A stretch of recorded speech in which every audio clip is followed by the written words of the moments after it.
Ano siya, ano, itong kuwan gida, sura. Unayla. Tapos, Sarap pag masarap ka din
Salita ako.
Hello.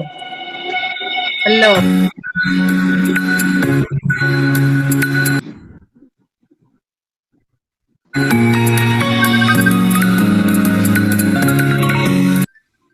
Sa Malaysia. Unmute to ganun.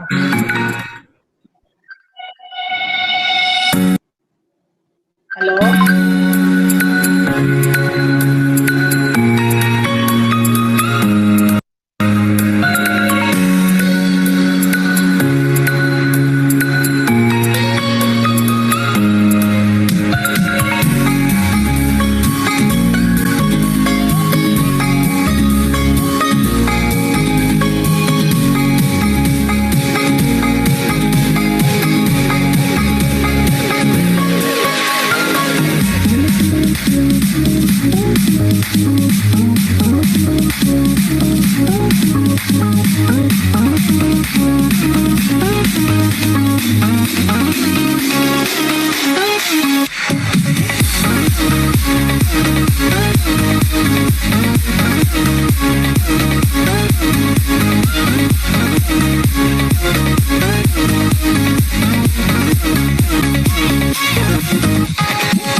Nakapag-briefing ka.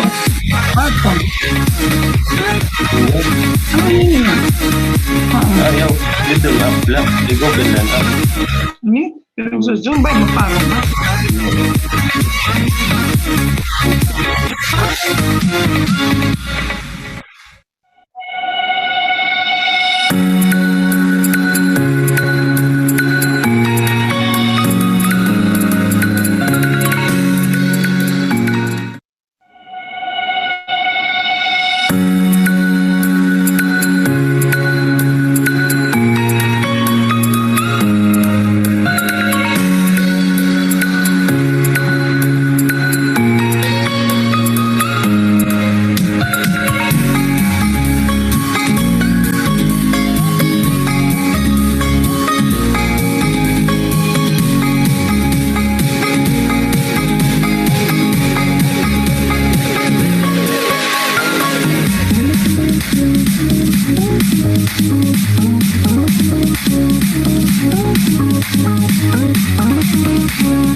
Mahal na ito mag-50.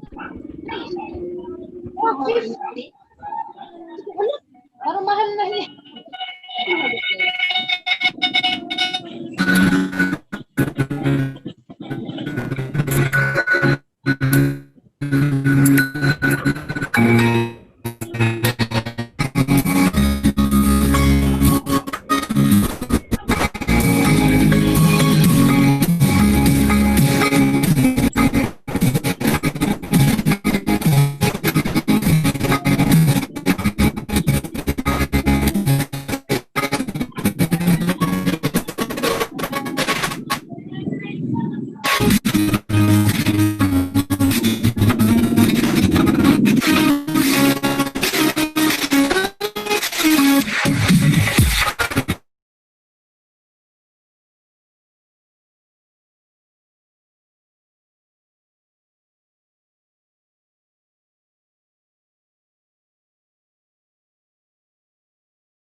Nakuha ang plaka.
by me across the lonely roads that I may face.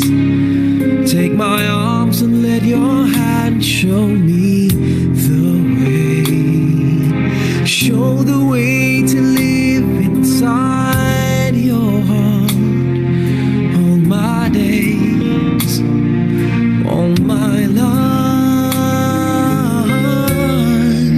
You are my light, you're the lamp upon my feet. All the time, my Lord, I need you there.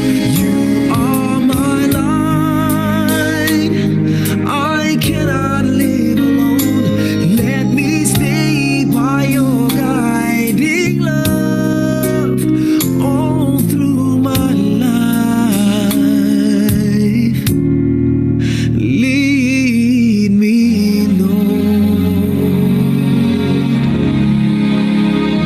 Lead me, Lord.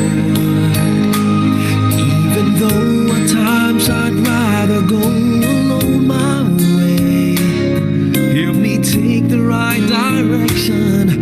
Take your road. Lead me, Lord, and never leave my side. All my days, all my life. You are my light, you're the lamp upon my feet. All the time, my Lord, I need you there. You are my light, I cannot live alone. Let me stay by your guiding love all through my life. You are my light, you're the lamp upon my feet. All the time, my Lord, I need you there.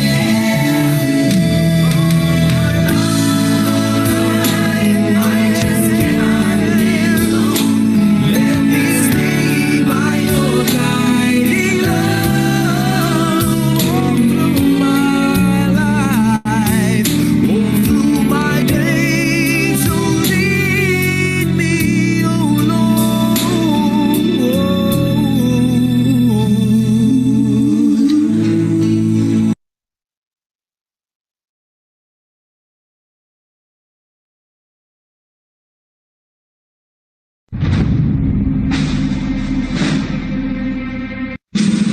Mga kababayan, ang pambansang awit ng Pilipinas.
Gentlemen, welcome to the Eastern Visayas Higher Education Institution Flexible Learning Management System Consortium webinar series on-air learning, rediscovering radio for flexible learning. We acknowledge the virtual presence of CHED Commissioner Aldrin A. Darilag, CHED Regional Office 8 Director Dr. George M. Colorado Sasso III, our state universities and colleges presidents, private higher education institution presidents, the key officials and faculty of the member SUCs, adapted teachers from all over Eastern Visayas who are joining us this morning.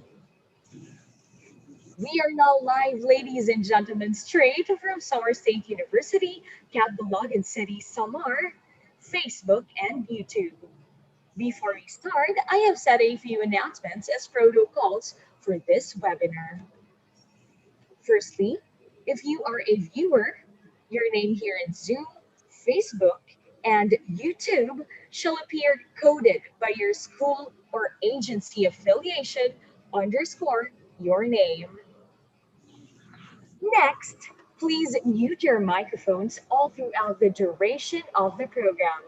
If you have questions, please key them in on our chat box here in Zoom or on our comment section in Facebook and YouTube. We will be reading them later during the open forum. Please do like, share, and comment on our live streaming platforms using your social networks. Finally, the link for the attendance will be sent near the end of the morning session, so please stay with us. The radio was proven to be a good alternative in a context where online learning is not possible. With the objective of leaving no one behind, the radio education aims to reach out to students in rural areas who do not have access to the internet and television. Knowing that some SUCs have university radio stations, this week's webinar aims the utilization of the facility to aid the students' learning amidst the disruption. To start today's event is the University President of Summer State University and the Chair of the Technology Infrastructure and Support Committee. For her opening message, ladies and gentlemen, let's welcome Dr. Marilyn D. Cardoso. Thank you very much, Ms. Jessa Pacoma. The transformative and visionary CHED Commissioner, Dr. Aldrin A. Darilat, the ever-supportive Regional Director of the Commission on Higher Education Regional Office 8, Dr. George M. Colorado, PASOK 8 and EBSU President, who is also the co-chair of the TIS Committee, Dr. Dominador O. Aguirre Jr., the interim chair of the EBHEI's FLMSC and BIPSO President, Dr. Victor C. Cañezo Jr., the chairperson of the Training and Capacity Building Committee, and SLSU President, Dr. Pros Ivy G. Yepes, the co-chair of the TCB Committee and VSU President, Dr. Edgardo M. Tulin, other SUC presidents in Eastern Visayas, the OIC Office of the Schools Division Superintendent of DepEd Summer Division, Dr. Carmela S. Tamayo, the Schools Division Superintendent of Tacloban City, Dr. Marisa S. Magan, the President of St. Mary's College of Catbalogan, Sister Maria Jesusita Bernate, RVM, the President of Summer College, Mr. Red Cesar Pixon, university officials, dearest faculty and teacher education students from the different SUCs, DepEd officials and teachers, ladies and gentlemen, good morning and my warmest welcome to the On-Air Learning webinar on rediscovering radio for flexible learning. It is my joy and honor to welcome you all. With the threat of the pandemic, we are here in this online event for a very significant mission, that is to make sure that learning continues amidst the disruption. COVID-19 pandemic has really brought paradigm shifts in education. UNESCO reported that the pandemic has affected 90% of learners all over the world. To ensure undisrupted learning, schools have to initiate innovation, especially along flexible learning management. A recent study of UNESCO Institute of Statistics and the Teacher Task Force reported that some 826 million students, and that is 50%, kept out of classrooms by the pandemic, do not have access to a computer at home. Around 706 million students lack internet access, and 56 million live in areas not covered by mobile networks. This is the very reason that this webinar is conducted, to capacitate the faculty, teachers on the utilization of radio for instruction to reach those who do not have the access to internet, and thus, hopefully, no learner is left behind. The online gathering manifests our shared efforts not to disrupt learning, that through our collaborations, we are able to establish a sound, flexible learning management for our learners. This time, we invited our co-builders from the Department of Education and other private schools to partake in the sharing of knowledge and expertise. As forerunners in nation building, being educators of the land, we need to advocate the sense of sharing and community. That is, educators braving the storm amid COVID-19. According to Woodrow Wilson, and I quote, "We cannot be separated in interest or divided in purpose. We stand together until the end," unquote. This online gathering manifests that whatever happens, we will make it through. That even with a threat, we still commit ourselves to our vocation as educators. The pandemic has indeed reinvented resilience, and indeed we can really say resilience at its best. Deda Dewalt once said, and I quote, "When we learn how to become resilient, we learn how to embrace the beautifully broad spectrum of the human experience," unquote. And true enough, our resilience, cooperation, and unity will make us thrive. As the webinar unfolds, let us learn and embrace the newfound knowledge we will be gaining from our resource speakers. Let me also take this opportunity to express my warmest gratitude to Commissioner Aldrin A. Darilag for the push. The Eastern Visayas Higher Education Institution Flexible Learning Management System Consortium is Commissioner Darilag's brainchild, and thus we are very lucky for his sterling guidance and support. Also, we thank CHED Regional Office 8 under the leadership of RD Colorado for complementing our efforts and providing the needed.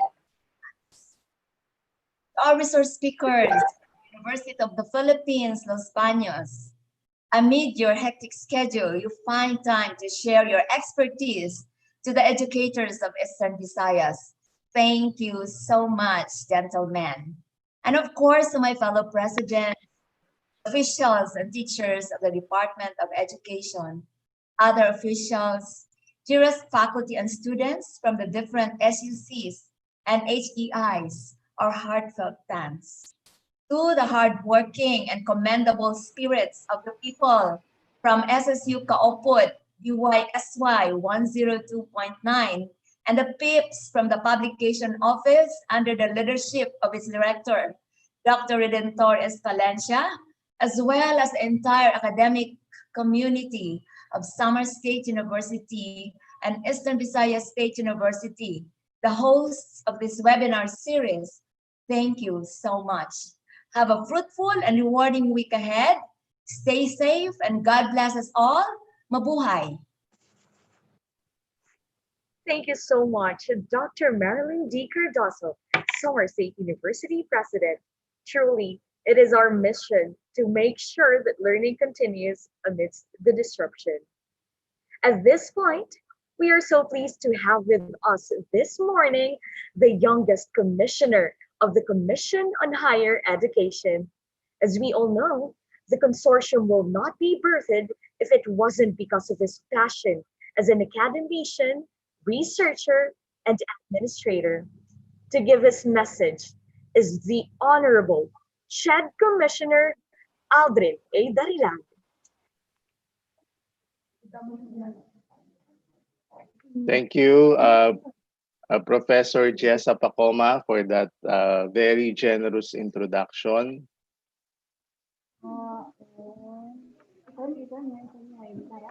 The Regional Director of CHED Regional Office 8, Dr. George Colorado. To our university presidents of the 10 state universities and colleges that compose the Eastern Visayas Higher Education Institutions Flexible Learning Management System Consortium, presidents of the different private higher education institutions of Region 8, Dr. Dominador Aguirre, the president of Eastern Visayas State University, and at the same time, the PASUC 8 president, to our partners from the Department of Education, Officer in Charge Schools Division Superintendent of DepEd Catbalogan, Dr. Marilyn Xiao, and Schools Division Superintendent of Tacloban City, Dr. Marisa Magan. To our partners from private HEIs, President of St. Mary's College of Catbalogan, Sister Maria Jesusita L. Bernarte, RVM. To the President of Summer College Incorporated, Mr. Ret Cesar L. Pixon. To our distinguished resource speakers to this 4-day event on on-air learning, rediscovering radio for flexible learning, and to our beloved faculty and staff participating in this engagement. May this message find you well and safe during these trying times. Good morning to all of you. We at the Commission are delighted to know that our regional consortium in Region 8, the EVHEI's FLMS Consortium, has prepared this unique offering to all our participants.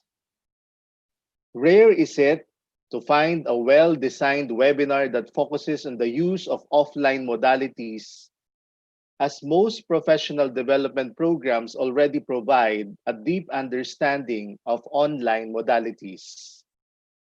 Yet, when we talk about flexible learning, it should not only focus on higher forms of technology, but rather to focus on a flexible mindset towards learning that is to allow flexibility of time, place, and audience, including but not solely focused on the use of technology.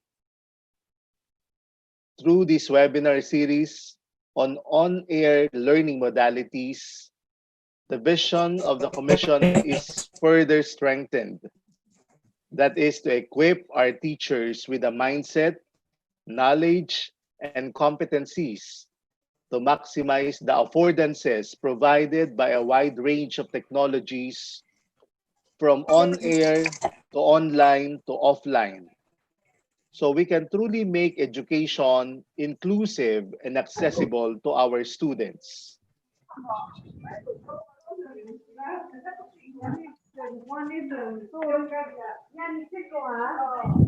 One might wonder the significance of using radio-based teaching and learning modalities if we are already within the boundaries of accessing teaching and learning content through more sophisticated means, such as through teleconference platforms or learning management systems.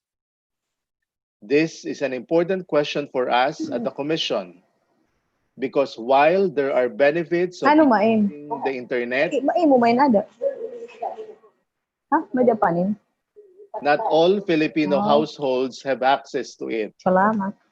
Na ako na kat na order wala pag-reply pa. Ginudot asan. According to the 2019 National ICT Household Survey, a study published by the Department of Information and Communications Technology and the Philippine Statistical Research and Training Institute, only 17.7% of Filipino households have access to internet connection, leaving around 82.3% of our population disconnected. This means that while the training sessions we participate in gears us up for the use of learning management systems, this learning modality might not be applicable to our students.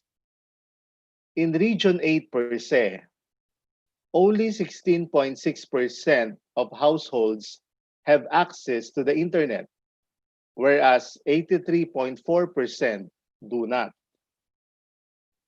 In our vision is to ensure, if our vision is to ensure that the interventions we implement do not further widen the achievement gap between those who have access to the internet and those who don't, then understanding other learning modalities may help us to articulate that vision. In the same study conducted by DICT and PSRTI, a more significant percentage of our population have access to radio, noting that nationally, 47.1% of our households have access to the radio, whereas 52.9% do not. In Region 8, 34.8% of our households have access to the radio, whereas 65.2% do not.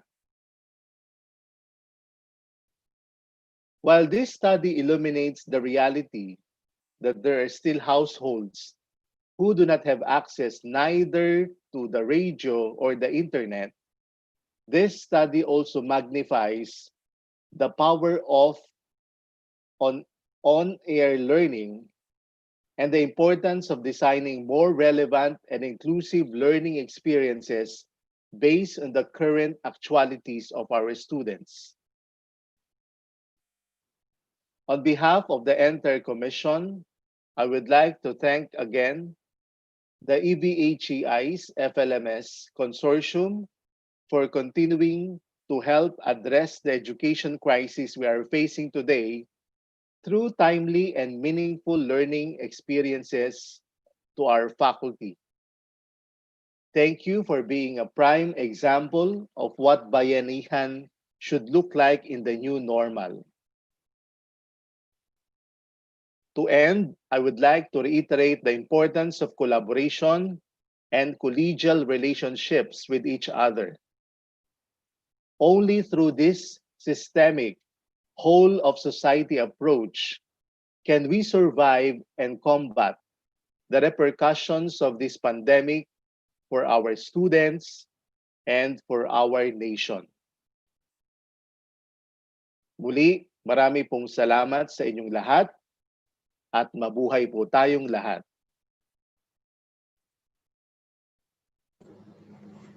Thank you so much, CHED Commissioner Aldrin A. Darilag. Mabuhay po kayo. To introduce our first resource speaker is the Dean of the College of Education of Samar State University. Ladies and gentlemen, I give you Dr. Gina U. Españo.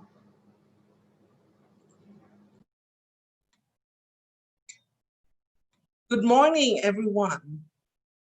Today, we are truly grateful of the presence of our first speaker on the webinar series, On-Air Learning, Rediscovering Radio for Flexible Learning, despite this hectic schedule. Our resource person is currently an assistant professor at the Department Broadcasting and Telecommunication, College of Development Communication, University of Philippines, Los Baños. He teaches community broadcasting, distance-based learning systems, communication and society, and media writing courses. He served as a researcher, reporter, host, and/or producer for various radio and cable TV productions. Moreover, he is a co-author of Fundamentals of Community Broadcasting, published by UPLB Publications Office in 2007.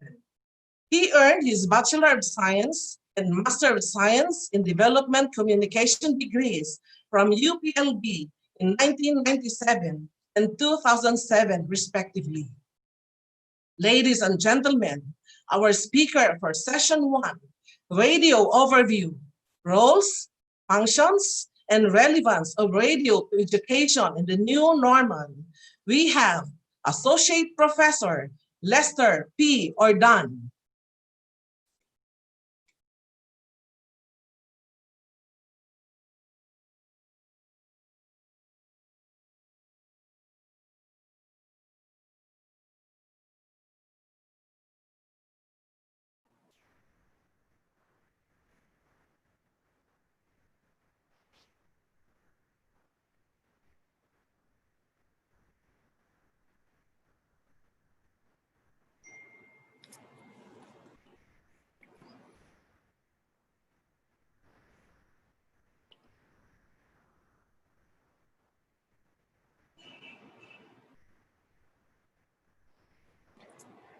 Okay, thank you so much, Dr. Gina Españo. To Commissioner Darilag, Dr. Cardoso, Dr. Colorado, and all the SUC presidents in Eastern Visayas, as well as, of course, our participants, the faculty members and the teachers. Just learned that you also have participants from the Department of Education this morning, and the rest of the staff who are with us this morning. Maayong buntag kanyong tanan. Ayan, maraming salamat po sa pag-invite sa amin mula sa Department of Development, Broadcasting and Telecommunication, College of Development Communication, UP Los Baños, as your resource persons in this webinar. Namahaw na ba kamo?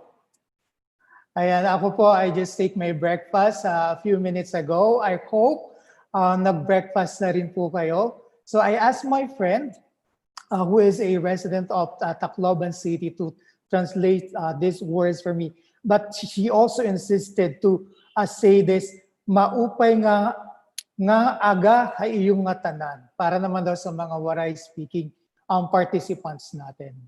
And so before I start with my session this morning, as you can see, I was requested to have a session on radio broadcasting, overview, functions, and of course its relevance to education in the new normal. Okay, so I would like us to share or describe what you feel right now. I want to ask you this question. Oh, but before that, let me share with you the outline. So my presentation will be as follows. So I'll be sharing briefly the new normal, the impacts of the pandemic to the education sector, and then I'll proceed to discussing the broadcasting with definitions and functions, as well as educational broadcasting, relevance of radio to education in the new normal, and I will also briefly introduce you to the SOA. I'm sure some of you have already heard what an SOA is, but I also understand that you won't be producing an SOA, but it's also good for us to have an overview, okay? And then lastly, I want to share with you some challenges and issues in using radio in the new normal, okay? But before we proceed to that, I want to ask this question to you. Kumusta na po tayo? Makikita ba natin ang sagot? Will I be able to see the responses? What is that one word that would best describe what you feel right now? Okay? Or perhaps the last few days. So as teachers or as faculty members, kumusta po tayo? Ano po yung one word that would best describe what you feel at this very moment? Or as I said, perhaps the last few days. Will I be able to see the chat? Parang hindi ata, no? Well, sadly. Anyway, later I'll be checking on them. Okay. So perhaps you're also like me. Okay, so we at the University of the Philippines, we are actually pressured, okay, because the semester is about to start on September 10.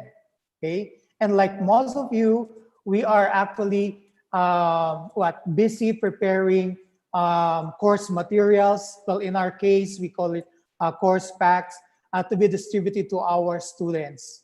And we're doing this while we are also having a lot of meetings, committee meetings, especially for various committees at the college level. Okay, so perhaps you're also pressured, or perhaps some of you are what, confused, or what? I'm not sure if you are excited to start the first semester. Okay, there. Well, for this session, okay, so I'm going to talk about the new normal. Okay, so what we are doing at this point is actually a manifestation of the new normal. Okay, so a lot of what? Webinars. Ano pa bang mga ginagawa natin? Zoom meetings, left and right. So this is a photo grabbed from YouTube. When you try to work from home, okay, so I'm not sure if you've watched this. It's actually I think an interview with CNN broadcaster or anchor. And then while the expert was being interviewed, biglang nag-show up ang kanyang mga kids. Okay, so that's part of, I think it was shown even without the pandemic. But these days, mas maraming mga ganito ang nangyayari. What else? So it says here, my co-workers and me are ready for another day of Zoom meetings. Okay, so are you all excited? So I'm not sure if you also have the same feeling or sentiments while you are having meetings. Okay, kanina I saw, or I was hearing some voice, okay, background voice while the commissioner was speaking. So that's part of the new normal, right? Exciting, right? So that's why we have to be careful, especially when we are on screen. So we also have to take a look at how we look. What else? The things that we say. Okay, so we have to be extra careful. So this is the new normal. What else?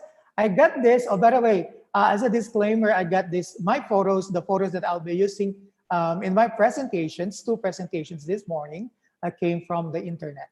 Okay. So new normal. Parang siguro kawawa naman dito yung mga mag-asawa, no? They cannot kiss. So sadly, they have to use their face mask. Meron pa akong isang nakita sa Facebook, parang evolution daw natin since the lockdown. Una, yung surgical mask, and then full-blown face mask, and then face shield, and then meron akong nakita dun sa last part, staff or people who are wearing the attire of astronaut.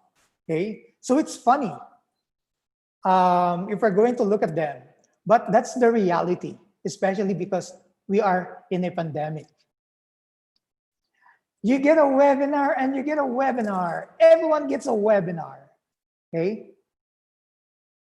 How many webinars have you attended in the last 3 weeks or 4 months? Okay. So in the university in UPLB, we keep on receiving invitation to attend a webinar. Well, of course, that's part of the that's part of our strategies to be able to capacitate ourselves as faculty members or as educators.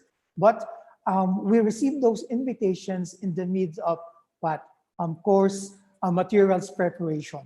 So as a result, we have to prioritize. Am I going to take this? Am I going to watch this or not?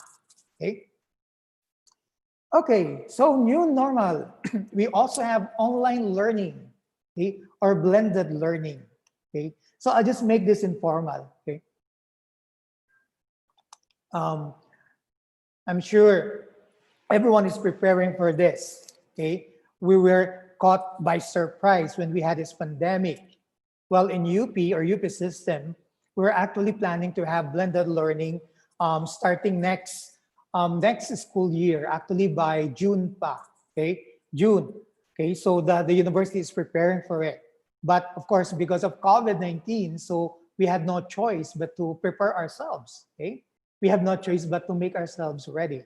Okay, so this is on top of all our responsibilities. Perhaps some of you are mothers. Okay, Okay, so you are taking care of your children who are listening to this webinar.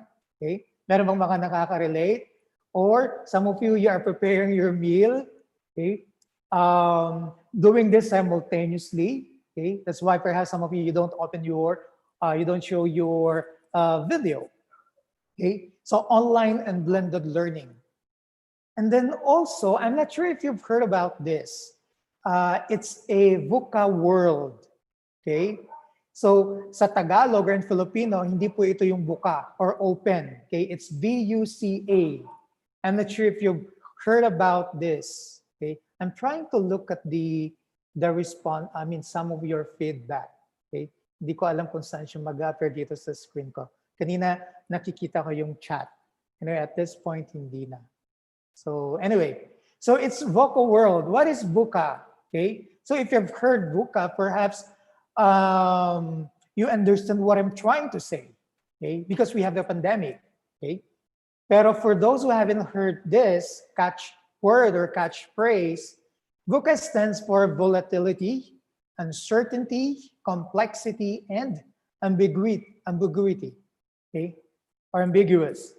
Okay. I came across this word from the website of the Lee Kuan Yew School of Public Policy at the National University of Singapore. Okay, so we are living in a world that is very volatile.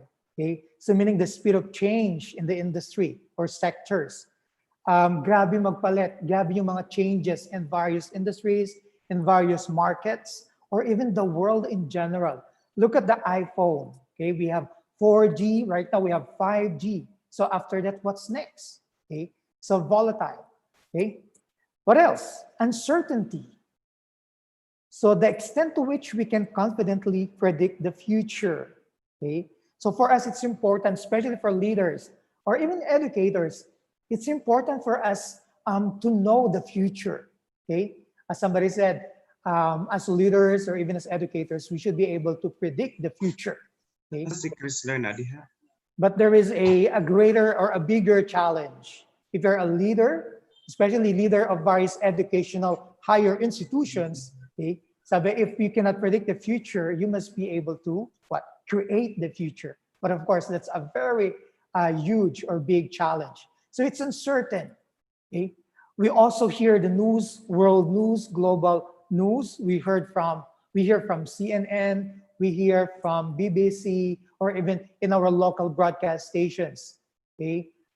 Threat of war, threat of famine because of food insecurity, and other issues, okay, confronting the world. So it's uncertain, volatile, uncertain, and complex at the same time. So it means a number of factors that we need to take into account. Okay? Their variety as well as their relationships between them. So the world is so complex. So things are interrelated. Things have, they have what? Relationships. They are connected to each other. So it's complex. And the last one is ambiguous. The world is ambiguous. So this is lack of clarity. So I'm sure some of us, we are disappointed, okay, or we are frightened if things are not clear. Okay, sometimes if we receive instructions from the higher ups and things are not clear, okay, so we are what? We are confused as a result of this. So the world is volatile, uncertain, complex, and ambiguous. So this, my friends, is the new normal. Okay, but unfortunately, it's there already. The COVID-19 is here. I'm sure you are with me in hoping and praying that the vaccine, that will have the vaccine soonest, okay? But as I've said, so this is the current reality that we are facing now. So what do we do? As educators, what do we do? Okay? Or as members of the education community, what can be done? So what can we do at a personal level, and at the same time, what can we do at the institutional level? Okay, so the big word there is, okay, so I think it's, I'll be showing that later.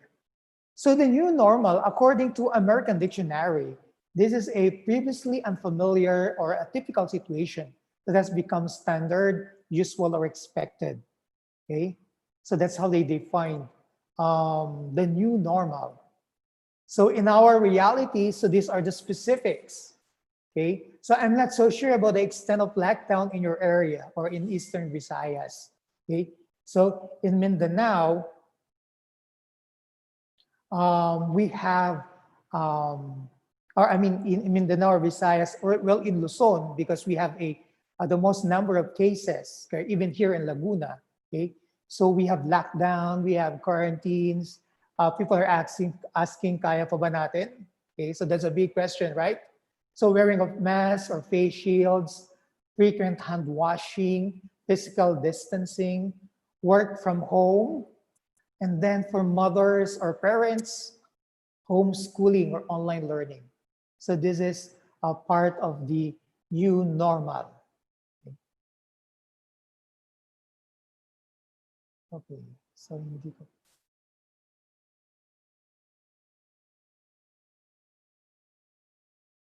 Okay, so I just saw some of your responses earlier. You were worried, pressured, okay, like me, nababahala, okay? Some of you are okay ra, okay? What's that? Maayo man, so okay. So I'm trying to understand. Maapoy po, maapay, worried, okay? So it's mixed. Okay, so thank you for sharing your responses. So moving forward, okay, so hindi naman nagmubag aking PowerPoint presentation. So let me see, what do I do?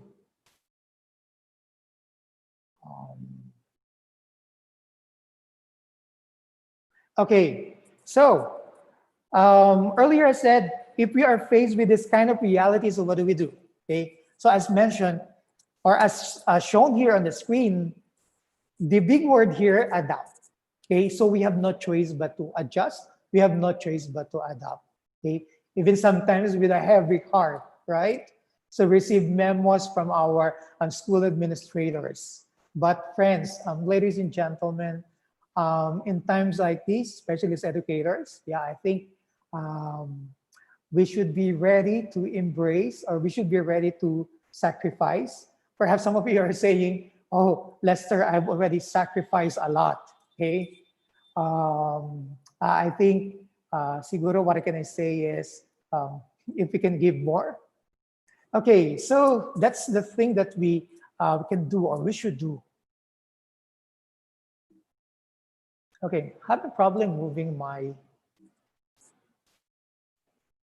Okay, so earlier, now let me share with you the impacts. I'm good that, I'm happy that the commissioner have shared some of the things about the impacts or realities that we have in the Philippines, okay, as well as the former, some of the impacts of the pandemic, okay, in the education sector. Now, let me share with you some of the info that I've gathered from the internet. So this is according to UNESCO.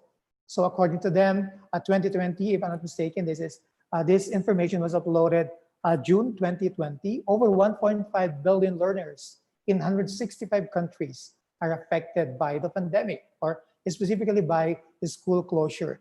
So we're not just talking about millions, okay, but we are talking about billions. So that's the impact. And then according to the General Director of UNESCO, she said, never before have we witnessed educational disruption on such a scale. So this is so huge. So that's why the challenge for educators is so big as well, okay? So we haven't experienced this. Perhaps there were challenges that we have experienced in the past, okay? Pero not as big or not as serious like what we are experiencing right now, okay? So, and siguro to give us a little comfort, it's not just unique here in the Philippines. So it's happening all over the world, okay? Even I think in developed countries. Siguro ang advantage lang ng mga developed countries is that they have more advanced technologies, or perhaps internet connection is faster or stronger than ours. Okay, so this is what the president of Samar State University has mentioned earlier. Okay, 86 million students, 50% kept out of classroom by the pandemic.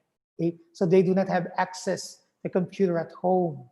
Okay, and then around 706 million students lack internet access.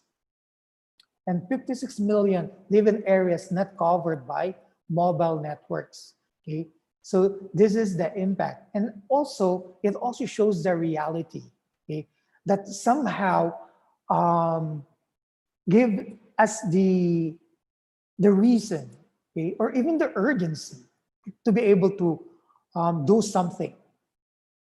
So many countries had to quickly find effective solutions, in television and radio have proven to be a good alternative in the context where online learning is possible. Okay. So while good news in the Philippines, we have been doing this. So later I'll be sharing with you some of our experiences as well. And this is not actually new. You will find out even some of our radio stations in the Philippines have also been doing this, okay? Or trying to use the power of radio for educational purposes. Now let's go to the definition, okay? So radio or broadcasting in general, so it refers to the broadcast technologies of radio and television media, okay? So my intention here is to give us an overview, okay? Or at least those people who are outside communication or outside of mass communication or development communication. I'm sure some of you are teaching these courses, but to those who are not or who don't belong in these fields, okay? So I want to give you an overview of what broadcasting is all about. And to be more specific, radio broadcasting. Okay, so technically it's defined as the broadcast technologies of radio and television media, or the sending of radio and TV programs through the airwaves. Okay, so this is very clear.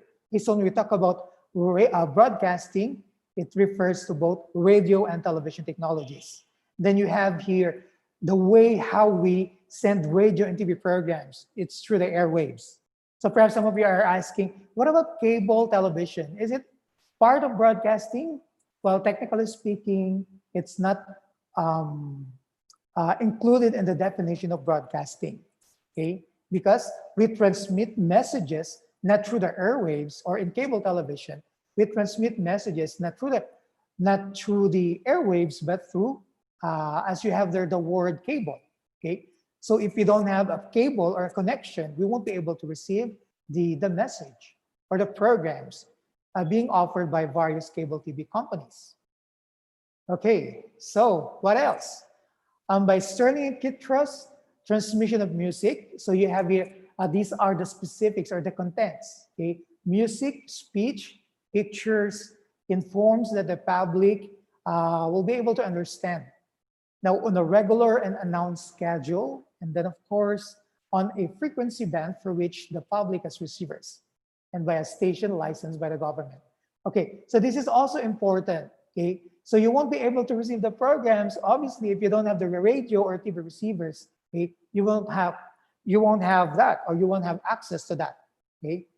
And licensed by the government. Okay, well, sadly, there are stations that are not licensed by the government, okay? So it's a reality, especially in the provinces. So if there are, illegal wetting operators, there are also illegal radio stations. And it's the job of the NTC, the National Telecommunications Commission, to be able to look for them, okay? And eventually, of course, give them sanction. Okay? So that's music, speech, and pictures. Yeah, I think I would also like it. And videos these days. Okay? So it's the transmission of this. Okay, regular schedule, and then you have receivers.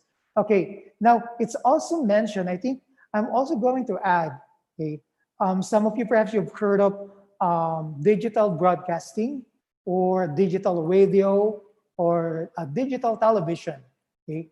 So these days, even if you don't have the radio receiver that we are familiar with, okay, obviously you can have you can access radio programs through the internet. Okay? So ang dami-dami na pong mga radio stations, even online radio stations.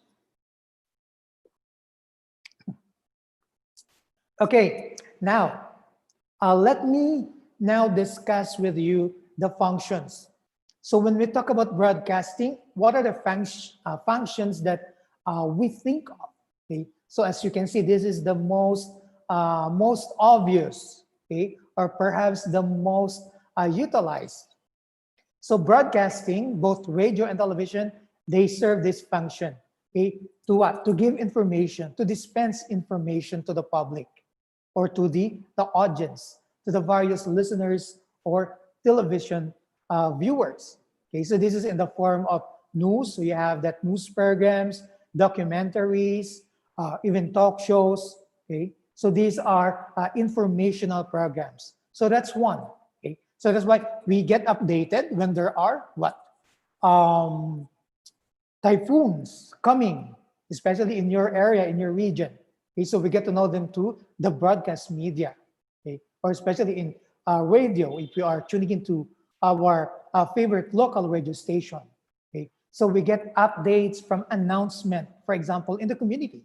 Okay, so that's the information function of radio. Okay, so if we have information function, we have education, which is the focus actually of this presentation. Okay, I'm sure you can relate with me. Okay, sino po sa inyo ang mga batang batibot? Okay, so Kuya Boji. So these days, 5 and up yung mga kids natin, okay, they no longer watch batibot, but during our time, okay, so we learn our ABCs in these programs, or perhaps not necessarily in the batibot program, but in other programs as well. Okay, so that's the education function. So we have information, education. So so this is Radio DZLB. Okay, so this is actually a youth-oriented program. Okay, and DZLB is also known as a rural educational radio station in the Philippines. Okay, we claim to be the oldest. Okay, but unfortunately, currently we're off the air. Okay, because of equipment problem, or the transmitter to be more specific. Okay, but hopefully in the next 2 years we'll be able to have our new transmitter.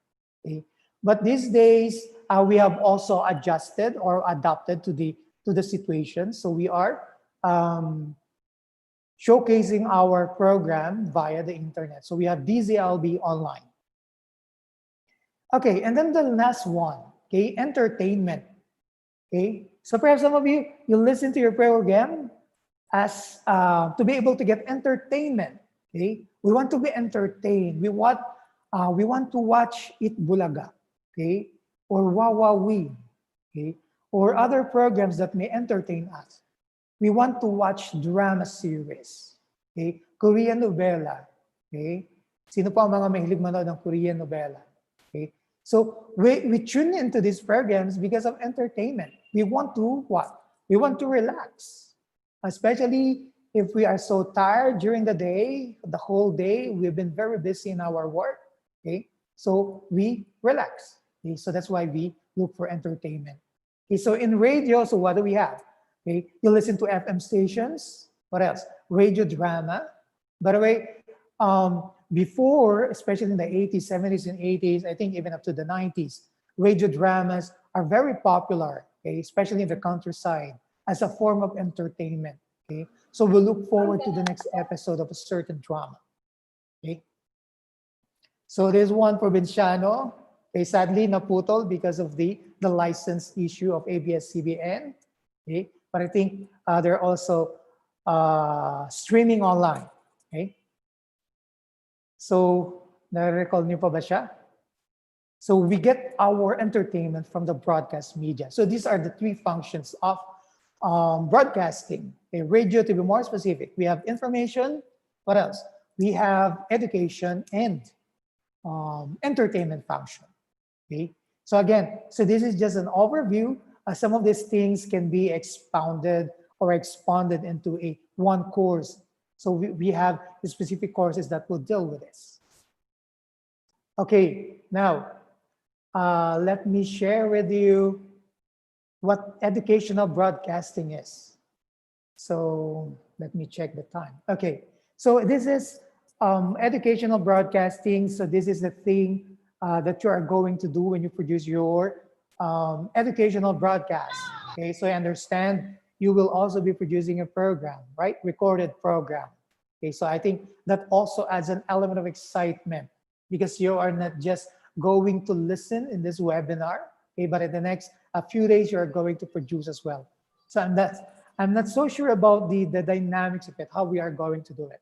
Anyway, for educational programs, so this is the planned, organized, and systematic use of the broadcast media, radio, and TV, as I've said, to achieve specific learning and educational objectives. So you have your planned, organized, and systematic.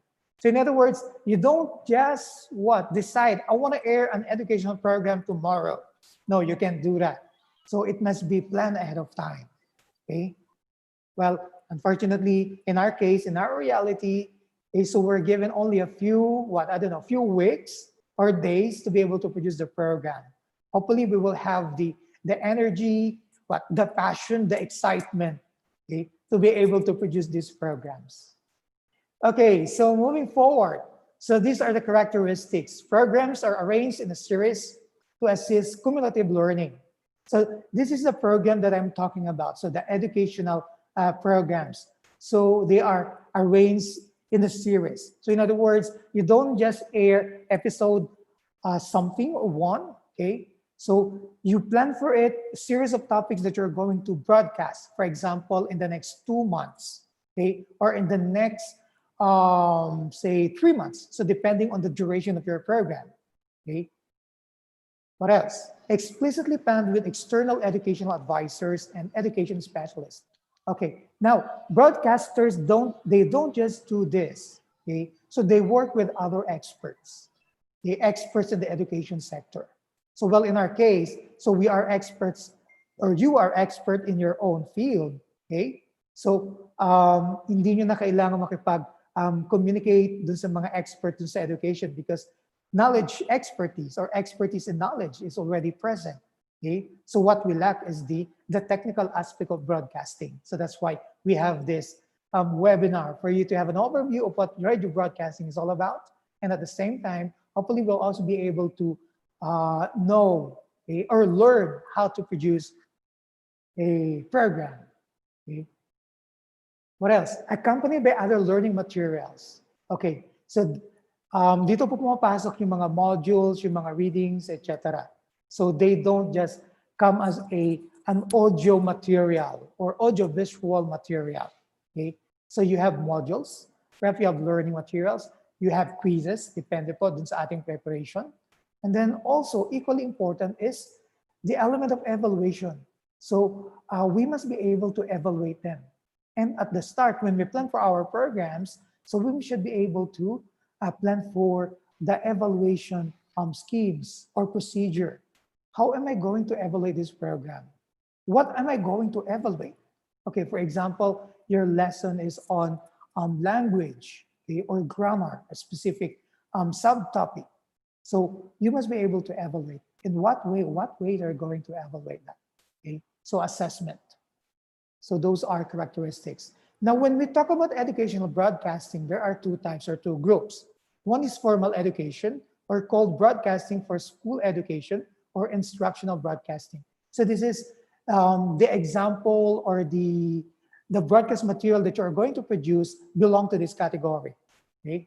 So use of radio and TV for improvement within the formal education system.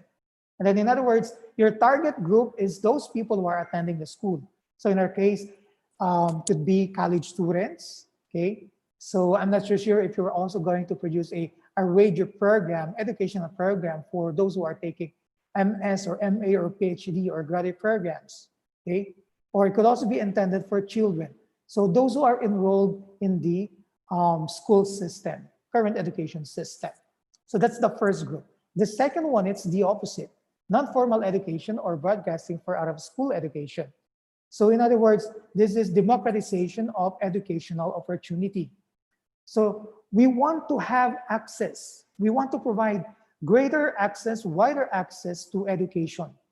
Okay? So even if, for example, there are people who are not enrolled in your program, in your radio station, DCLB, for example, we can come up with an educational program that is intended for farmers. Okay? So later on, I'll be sharing with you or briefly about SOA. Okay? Then the excitement of farmers when they're able to finish an SOA or a school on the air. Okay? Or you can also have a program intended for the out of school youth. Okay? So those who are not enrolled, okay, so they receive this education as well, okay, through educational broadcast. Now, here is an example of an educational broadcast program, courtesy of the UP NISMED, National Institute for Science and Mathematics Education Development of UP. Okay, so this is a program intended for science and math teachers, aired over DZUP. So this is the educational, or not actually educational, the community radio station of DCUP. So this is managed by the College of Mass Communication in UP Diliman. So this is Go Teacher Go.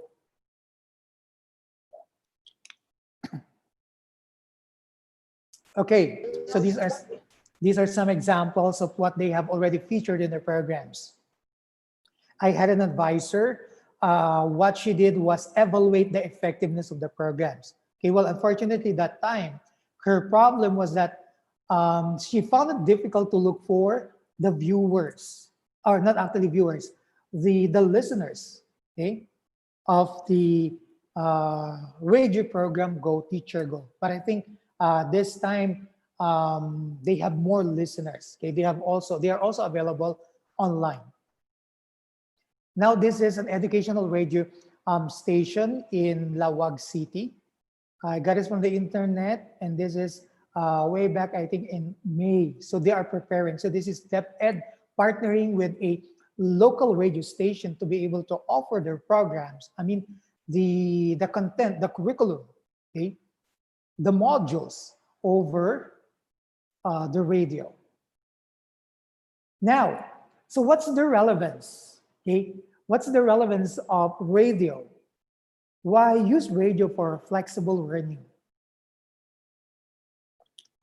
Some of these are actually obvious. Okay, so you can see, obviously it's accessible.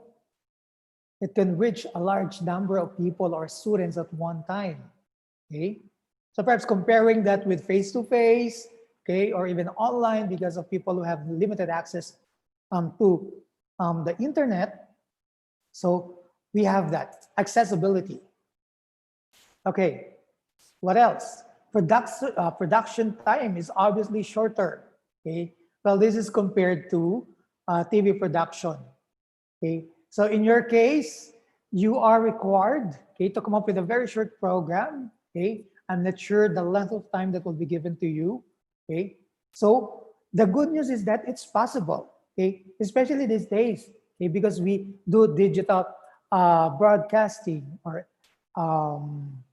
digital. We also do the audio. What's this? The editing is also done digitally. Okay, so it's a lot easier compared before, especially when we're students. What else? Relatively easy and cheap to produce. Okay, I think that's self-explanatory. That's why the organizers, they believe that you will be able to come up with a program after this seminar, or even during the seminar, right? So it's cheap and easy to produce. And then another obvious reason we use radio for flexible learning, because it can transmit messages immediately. So radio, they have that capability. Okay? Especially, this is very true when we talk about news and current affairs, especially for news. Okay? Broadcasters, they can report news as they happen and where they happen without even setting up the equipment. Okay? For example, heavy or complicated equipment in the case of television. So transmit messages immediately. It is also a companion medium, okay, because of its portability and mobility. So obviously we can listen to radio programs anywhere, okay, or even this time at this moment, because of digital radio or online broadcasting, we can also listen to it anytime, okay, because of portability and mobility. The farmers, they can bring their radio station, radio set, and sister when they go to the farm. Okay? So it's a companion medium. And it is the prime electronic medium of the poor. Okay? I think this is also related to access. Okay? Because it's cheap. Okay? So more people, the poor people can have what? They are able to avail or afford to buy the radio set or access this. And then another is that it can still be functional even without electricity. So this is very true in far-flung areas, or even during typhoons. Okay, so in the case of Eastern Visayas, okay, so people who are residing in other islands or who are isolated, okay, even if they don't have electricity in their community, okay, so they can still reach or buy the program of the radio station, okay, because of it's not electricity or not necessarily electricity dependent. So these are the reasons, obvious reasons, why we can use radio for flexible learning. Now, as mentioned by our MC earlier, if you have questions or comments, or if you would like to share something, if you have a related experience, okay, feel free to share them, okay, and we'll try to answer them, okay, later during the open forum. Okay, however, we also have a few limitations. Okay, so when we talk about radio program, the programs are inexorable. Radio listeners cannot ask the broadcaster to repeat the info or messages they miss or misunderstood. For example, you are a student busy doing something, or you were assigned by your mother to cook your meal for lunch, okay? And then you have tuned into your radio station. Okay, so if you miss an important point, okay, so that's going to be a problem, okay? So it's inexorable. You cannot, ask the broadcaster, please repeat that for me. No, the broadcaster won't do that for you, okay? Well, these days, good thing we have the internet. Some of the programs are also uploaded online, so you can also access them online. So since we have this limitation, okay, so what we can do is to repeat the message, especially important messages. Now, when you produce your program later, or I think tomorrow, this afternoon, you will have a session on script writing. So it's very important for us to repeat the messages, especially the important messages, perhaps the key concepts. Okay, so you not just try to repeat them. So it's a mess. You repeat them so that your listeners will be able to get them or understand them. Being a companion medium can also be a limitation. This is because the attention level is divided. Okay, so as I've said, repetition is key. Now, Jack Canfield, so this is a famous author. So he said repetition is the key to real learning. Okay, so this is both offline and online, and at the same time, even on our broadcast media or on air. Okay, so Jack Canfield is known for his series of books. I'm sure some of you have read his book or books, okay? Chicken Soup for the Soul series. So he's that guy, he's the author of that. And then one of my favorite books as well of this guy is The Success Principles, okay? So he emphasized the importance of repetition. Okay, and next, which is also the last, radio is not an ideal medium for explaining complex processes or action. So that's why radio is not always good for all topics, okay?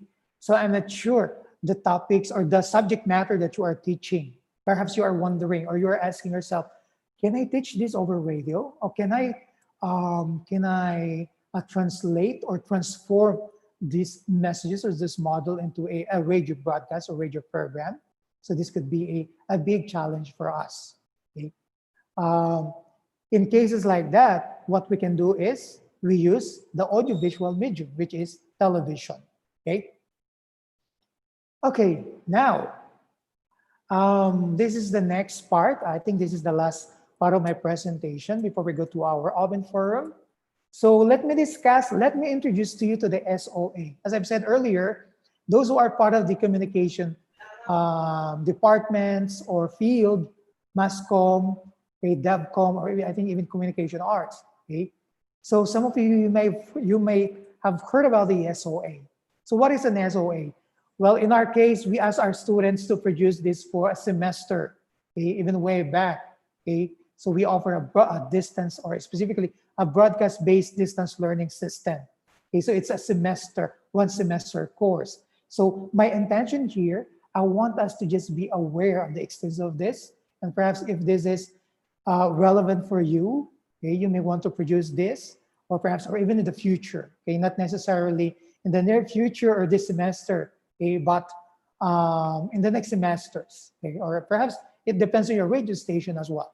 So this is a specially designed radio program where the subject matter is presented systematically and in a progressive manner with the ultimate goal of achieving desired results under a learning teaching situation. Okay, so this is according to Dr. Felix Librero, the former chancellor of, or the first chancellor of the UP Open University. Okay, so by the way, a trivia. So Dr. Librero, I think I read one of his articles, and then he would also acknowledge the beginnings of the UP Open University can be traced back to Radio DZLB. Because way back in the 1970s, okay, we've been offering, DZLB have been offering SOA, or School on the Air. Okay, what else? So these are the features. So I'll just run through this very quickly. Clearly define objectives. So you must have that in mind.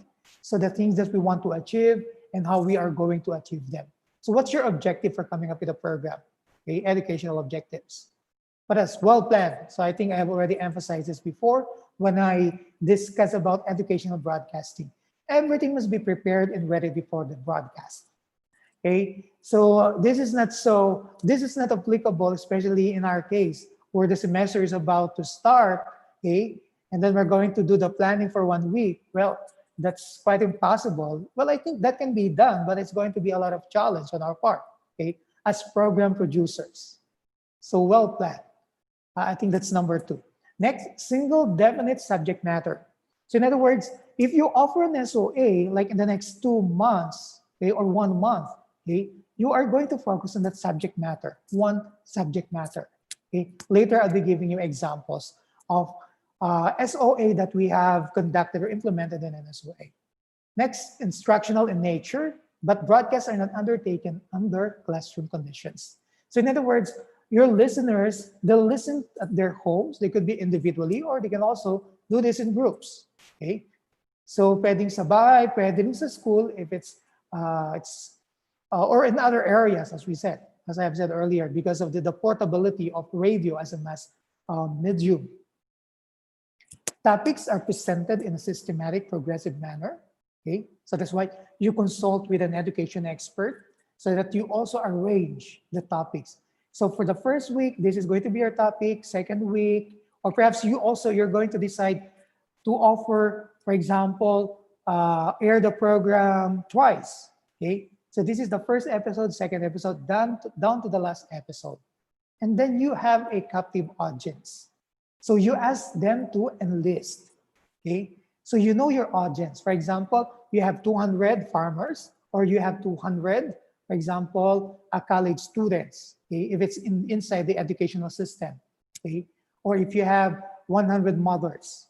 Okay, so we used to offer an SOA for farmers or fisher folks in terms of raising or adopting a certain technology when it comes to fishing. Okay, so you enlist them. So what you do, you promote your program. So I won't be discussing the whole process itself. So as I mentioned, my intention is to just give you an overview. Okay, so but if we're going to, if you're interested to produce an SOA, you can also send me a message, perhaps even after this. I can also refer to you with other materials. Okay, so you have an audience. You invite the audience to tune in or to listen to your program. Okay, because in the process, you would also, or during the program, you also give them a quiz. Okay, ano ba ba? Okay, so these are also some of the topics: health and nutrition, agriculture, herbal medicines, financial literacy, and many more topics. Okay, so again, it's always good to work with other agencies. Okay, for example, you have here 10 commandments. I'm not sure if NCC's, the National Nutrition Council, has reached out to your station to be able to have their SOA. So in their case, they have canned their SOAs, meaning they have already produced it, pre-recorded SOA. So what the radio station or partner organization of radio stations all over the Philippines, Luzon, Visayas, and Mindanao did is to just air the program. So hindi na po nag-produce yung mga broadcasters ng sarili nilang program. It's the task or the role of the NNC. But of course, in the process of producing that SOA, okay, in relation to with health and nutrition, and then specifically commandments, okay, so they've also asked experts. They've also asked experts to translate, okay, the content of the SOA in various dialects, in Visayas, in Bicolano, in Ilocano, etc. So that's what we did. Last year, we visited a number of stations, okay, Luzon, Visayas, and Mindanao as well. And then we have also asked these stations, and specifically radio stations, community radio stations. Okay, some of these, especially those in the Region 2, they've been running SOA. This one SOA for farmers. So they're actually the one in DWDA, the radio station, are run by the Department of Agriculture in Region 2. Okay, so they're I think even until now, they're running that SOA on climate change resistant, okay, agriculture, okay, and then intended specifically, obviously, for farmers. Okay, so these are the topics of our SOA. And as I mentioned earlier, you have to focus on this topic. Hindi po pwedeng this week, you want to discuss nutrition. Next week, you're going to discuss goat racing. And then another week, what? Herbal medicine. No. So you have to focus on your single topic, one topic. Okay, so audience, farmers, fisher folks, mothers, BNS, etc. So it depends on you. Now, as I've said, in your case, you're not going to come up with an SOA, but it's more of a program that will be, I think, supplemental for your classroom instruction. Okay, so you know, obviously, you already have your captive audience, the students. Okay, so we have to consider the composition, the day and preference, the background, the interest, as well as economic background. So this is, if you don't have a sure audience yet, okay, or if you do your survey and then you found out these are the mothers who are or might be interested to learn more about your topic, so you have to consider these items. Okay, now challenges. So I think this is the last part. So these are the challenges. While radio is promising, or we are in the process of rediscovering radio, okay, for flexible learning, okay, UNESCO have also enumerated a number of challenges. Okay, perhaps some of these we can relate. The non-availability of educational content, okay? So sadly, wala pa tayong available. Okay? Or even radio stations, they don't have that. Okay? So what we do is, we are, quote unquote, forced to produce the program. Okay? Next, difficulties of countries or even institutions to produce content in quantity and quality in short time. Okay? So that's a big challenge for us, right? Okay? How are we going to produce a radio program or an audio material for a short time? Okay? Well, good thing, as I've said earlier, it's possible. Okay? So we just have to strategize how we are going to do this. Okay, what else? Quality assurance of educational program. Now you have the programs, they are existing, but how about the quality? How do we ensure that the quality is okay? Okay, as I've said, we have to work with educational institutions. And then we also have to look into the technical quality of your program. So you work with broadcasting professionals. So assurance is very important when we produce radio educational broadcasts. And then absence of pre-existing partnerships for the design and broadcasting of the educational content. Okay, so we don't have that, or we have limitations in terms of this challenge. So that's why these days, so we see universities or institutions, educational institutions, partnering with various education radio stations. It could be private radio stations or even government institutions. Okay, so partnership. And then the need for communication and collaboration between education specialists and the professionals of broadcast industry for the production of educational programs. So this one, I think, though it's a challenge, but it's still very possible, okay? So we just have to what? Be proactive in terms of approaching people or partners that can help us, okay, meet our objectives. And then perhaps you're also thinking about the motivation of the learners, okay? So that's why we don't just rely on or exclusively on the audio material. Okay, so it has to come up with what other materials. So because the motivation of the learners can also be in question. Will they be motivated? Or the kids, for example, especially those in deaf ed, okay, the millennials, okay, most people, they want to look for visuals, okay, they're exposed to it. Okay? So will they be motivated when they tune into the program? And then the last part is the assessment, which I think I've already mentioned earlier. So what type of assessment are you going to do? Are you going to measure? How are you going to measure the learning outcomes? Okay. Now, in the SOA, which I have mentioned earlier, we provide them with a quiz. Okay. After each session, there is a quiz, few questions. Hindi naman po masyadong mga may hirap na questions. Okay. So questions that can be answered by the farmers, for example. So most of them are multiple choice, okay, type of questions. And then for the SOA, I think I've also failed to mention, meron din po tayong ginagawang graduation. So like in our normal education setup, we do graduation, but sadly, because of the pandemic for this year, we don't have that. Okay? But meron tayong mga virtual celebration or graduation. And the SOA, they also have that. Okay? At the end of 2 months or 3 months, okay? So we invite the participants, the farmers or the mothers, for example, in our case, to come to UP Los Baños, okay? And have the graduation. Or sometimes we do it in their locality, okay? And then one of the feedback that we receive from them, the farmers are so happy. They are excited, okay?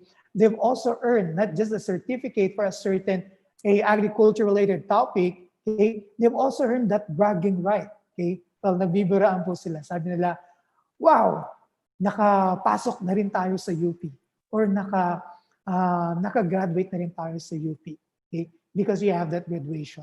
Then you also do that in the SOA. So the assessment. Now, this is the second to the last. Experience shows that as an education medium, radio alone is weak. It needs to be supported by other media, okay, so such as printed materials, as well as by interpersonal contacts. Okay, so in other words, as I have mentioned, don't just rely on radio, okay? Prepare materials, manuals, and so on, okay? And more importantly, interpersonal communication. So this is very important if we want to have an effective educational radio broadcast. So that's from UNESCO Community Radio Handbook 2001. And then lastly, I'm not sure if this is familiar to you. This is Kaluwi Tabing, okay, or Kaluwi, okay? One of the pillars or pioneers of community broadcasting in the Philippines. He said, don't be afraid of radio, okay? Well, in your case, you're not going to do it live, right? So take it easy. It's not going to be that challenging compared when you do the program live, right? Kasi kapag live, especially yung cases namin, if it's your first time to do the program live, nagkakabulo-buhol, nagkakamali. When you do time check, nagkakamali ka. Okay, mispronounce mo ibang mga words. Okay, but in your case, it's recorded. Yeah, I think it's going to be fine. But nevertheless, he said, don't be afraid of radio. No one should be afraid to use radio. I have been a broadcaster for almost a quarter of a century. And I know nothing about the electronic side of it or the technical side of it. Even today, I cannot explain how my voice in the studio is processed and passed on to finally to the family and radio, maybe hundreds of kilometers away.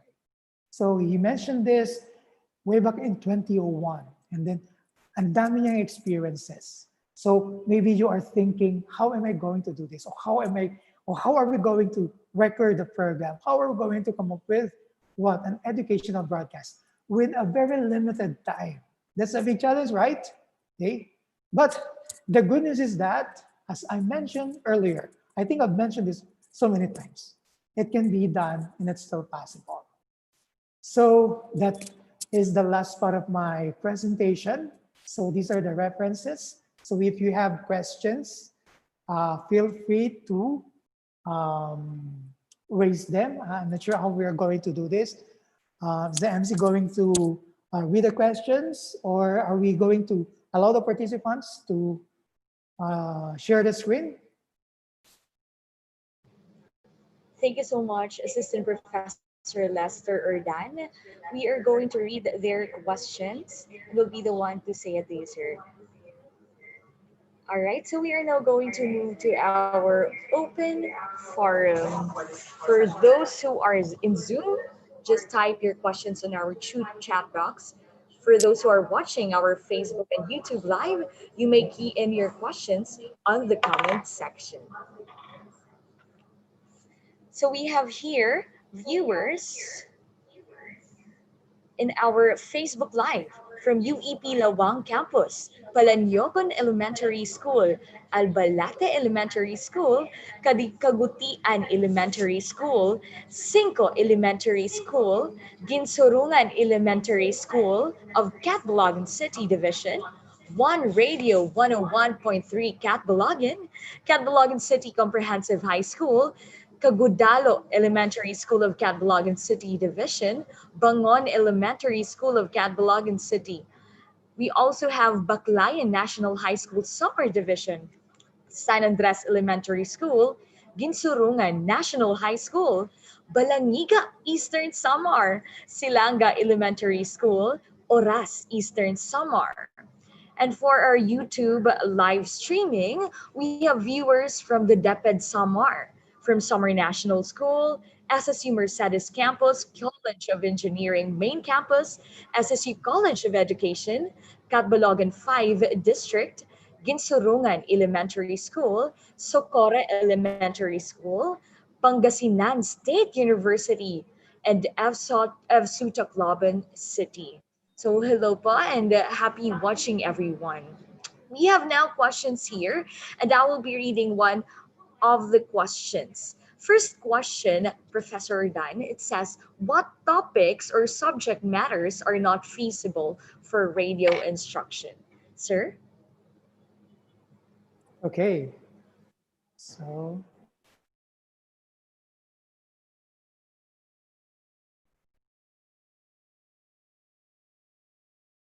for the question about the topics, okay, usually these are the more complicated topics. For example, if you want to explain the process of artificial intelligence, or topics such as in ComSci, computer science, okay, or minsan even those topics in biology. So it's going to be a big challenge discussing them on radio. Again, I'm not saying it's impossible. Okay, what I'm saying is that it's going to be a big challenge on the part of the program producer, or even a big challenge on the script writer. Like, how are you going to come up with a script, okay, so that would encourage your audience to imagine what you are talking about. Okay, so that's the challenge.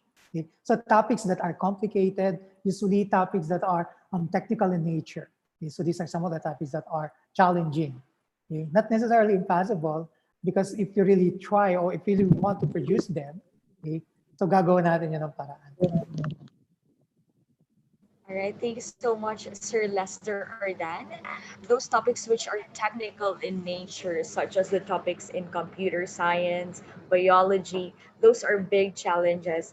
But we're not saying that it's impossible, as what Sir Lester said, but it's a challenge. Pero gagawan din naman po ng paraan. So that was our first question. Thank you so much, Sir Ardan. For our second comment here, it says, from the DepEd Samar, in the case of Parina Elementary School, Yabong District, school on air or any educational programs through radio cannot be possible because mostly of our community folks don't have radio in their houses. To support our modular modality, I decided to have Education on Wheels program where we can broadcast educational topics within the community using a sound system. Any suggestions, Sir Lester, for our plans to be successful? Thank you, sir. Wow, that's very interesting. Okay, so that's actually the spirit. First, congratulations to Sir Marvin Añonuevo, DepEd Summer. Tama ba? Okay, so that's actually an interesting project. So even if they don't have, the listeners or the students, they don't have access to the radio, but you have that innovation. Now, for you to be successful, actually the pre-production part of what you did is also similar to what we are going to share or discuss. I'm not sure it's going to discuss that. I think it's going to be Sir Chico, okay, for the script writing and the broadcast speech and performance. Okay, so it's actually similar. It's just that in your case, you're not going to deliver the program over the air or over the radio.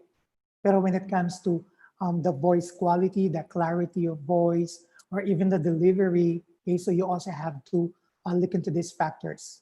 Later, the next speaker, Sir Chico, will be discussing them with you. Or even the, what's this, the choice of words in your script. Well, I'm not sure if you have already prepared those materials. So if you're done with the materials, I don't think if you have, or I'm not so sure if you have time to revise them. Okay? Another suggestion would be perhaps you work with your barangay, okay?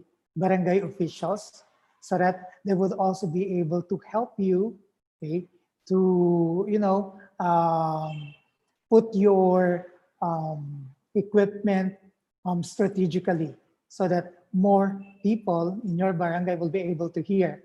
The downside of that is your intended audience are your students, right? But the whole community, well, it's not actually a downside, okay? But the community will be able to hear your program. It's a benefit also for the community. But there are also those people in the community who may not, or who may not be interested to listen to your program. So baka mainis o maasar ba sila, okay? Kapag ka naririnig nila yung ganong klaseng program, okay? If that is not also possible, what you can do is you get a copy of your educational radio program, okay? Then you give them to the students. So in other words, in their own time, pwede na po nilang pakinggan. So that's also a less hassle on the part of the teacher where you're going to do the broadcasting, okay, live.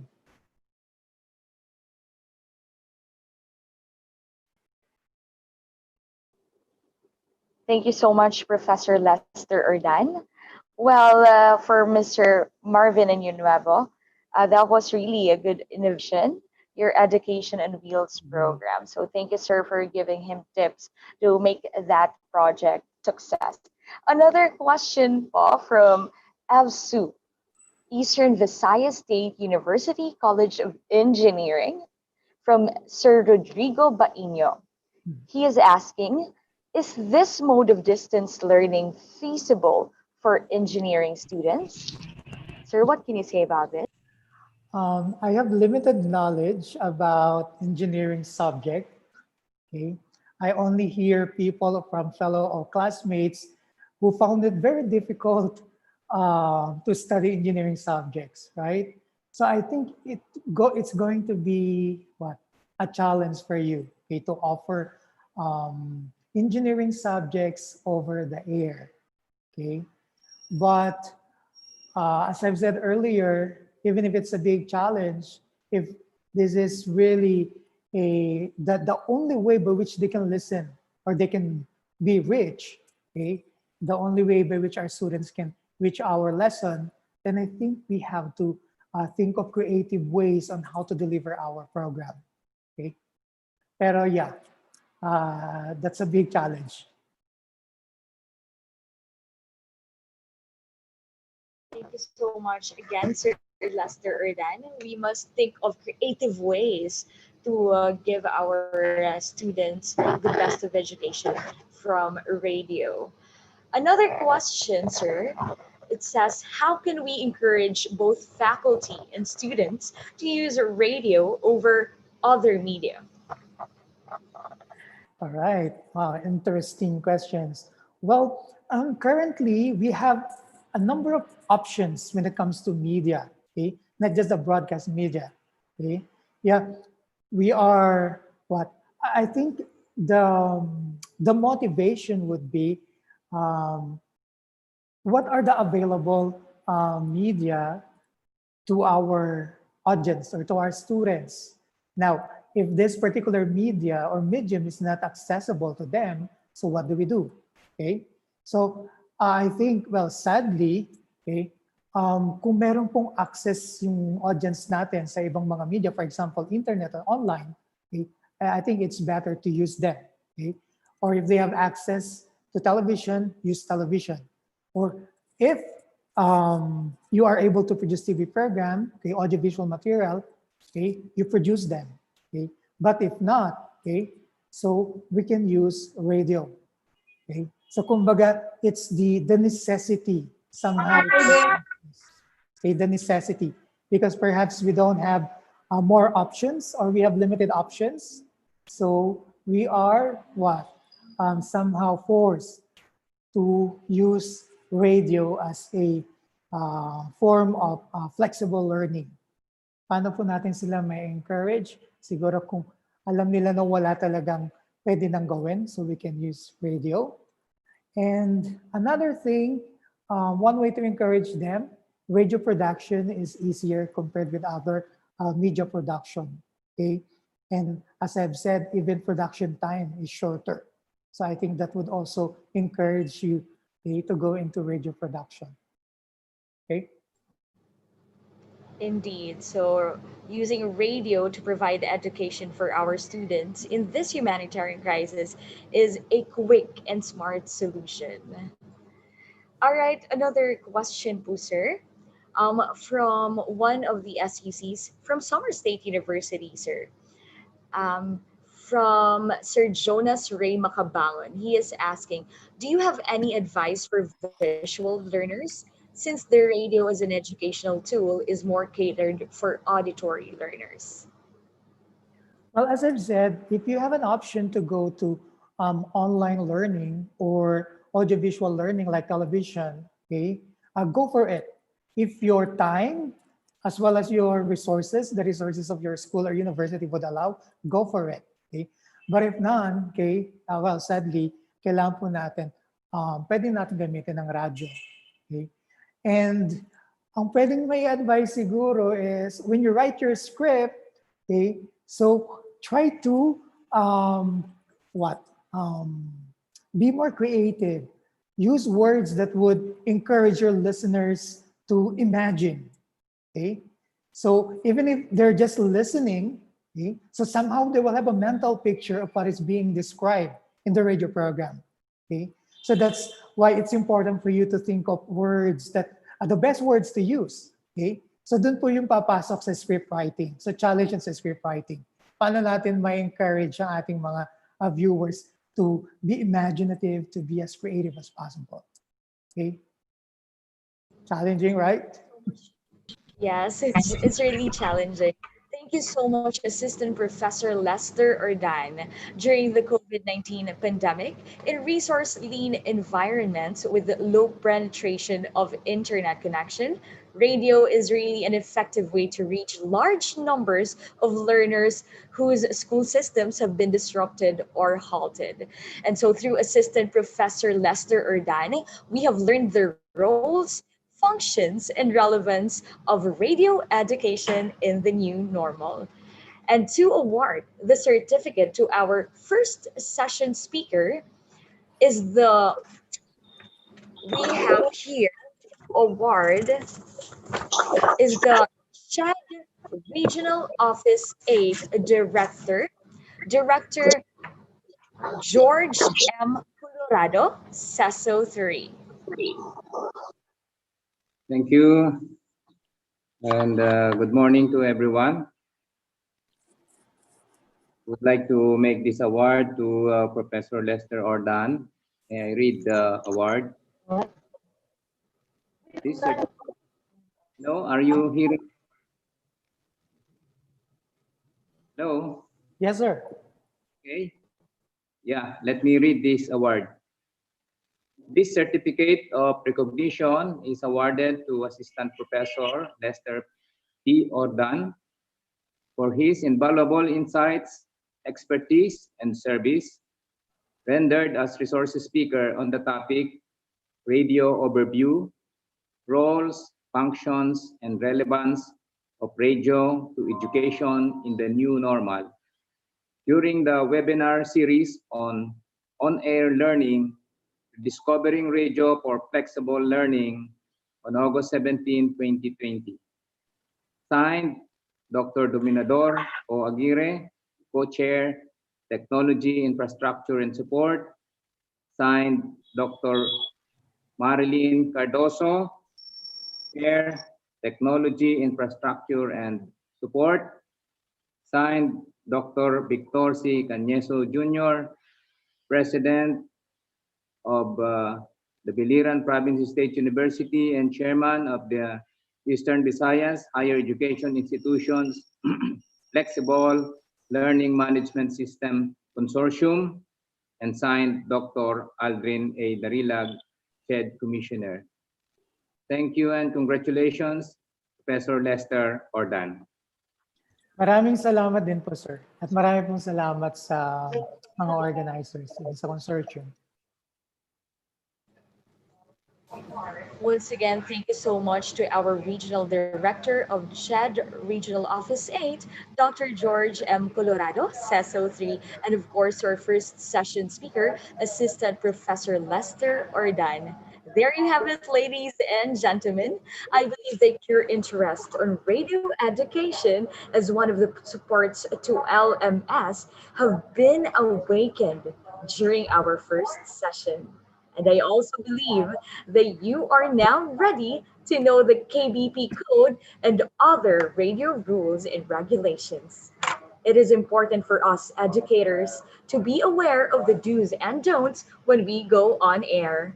For what we say and do must always abide to the rules and regulations of the KBP.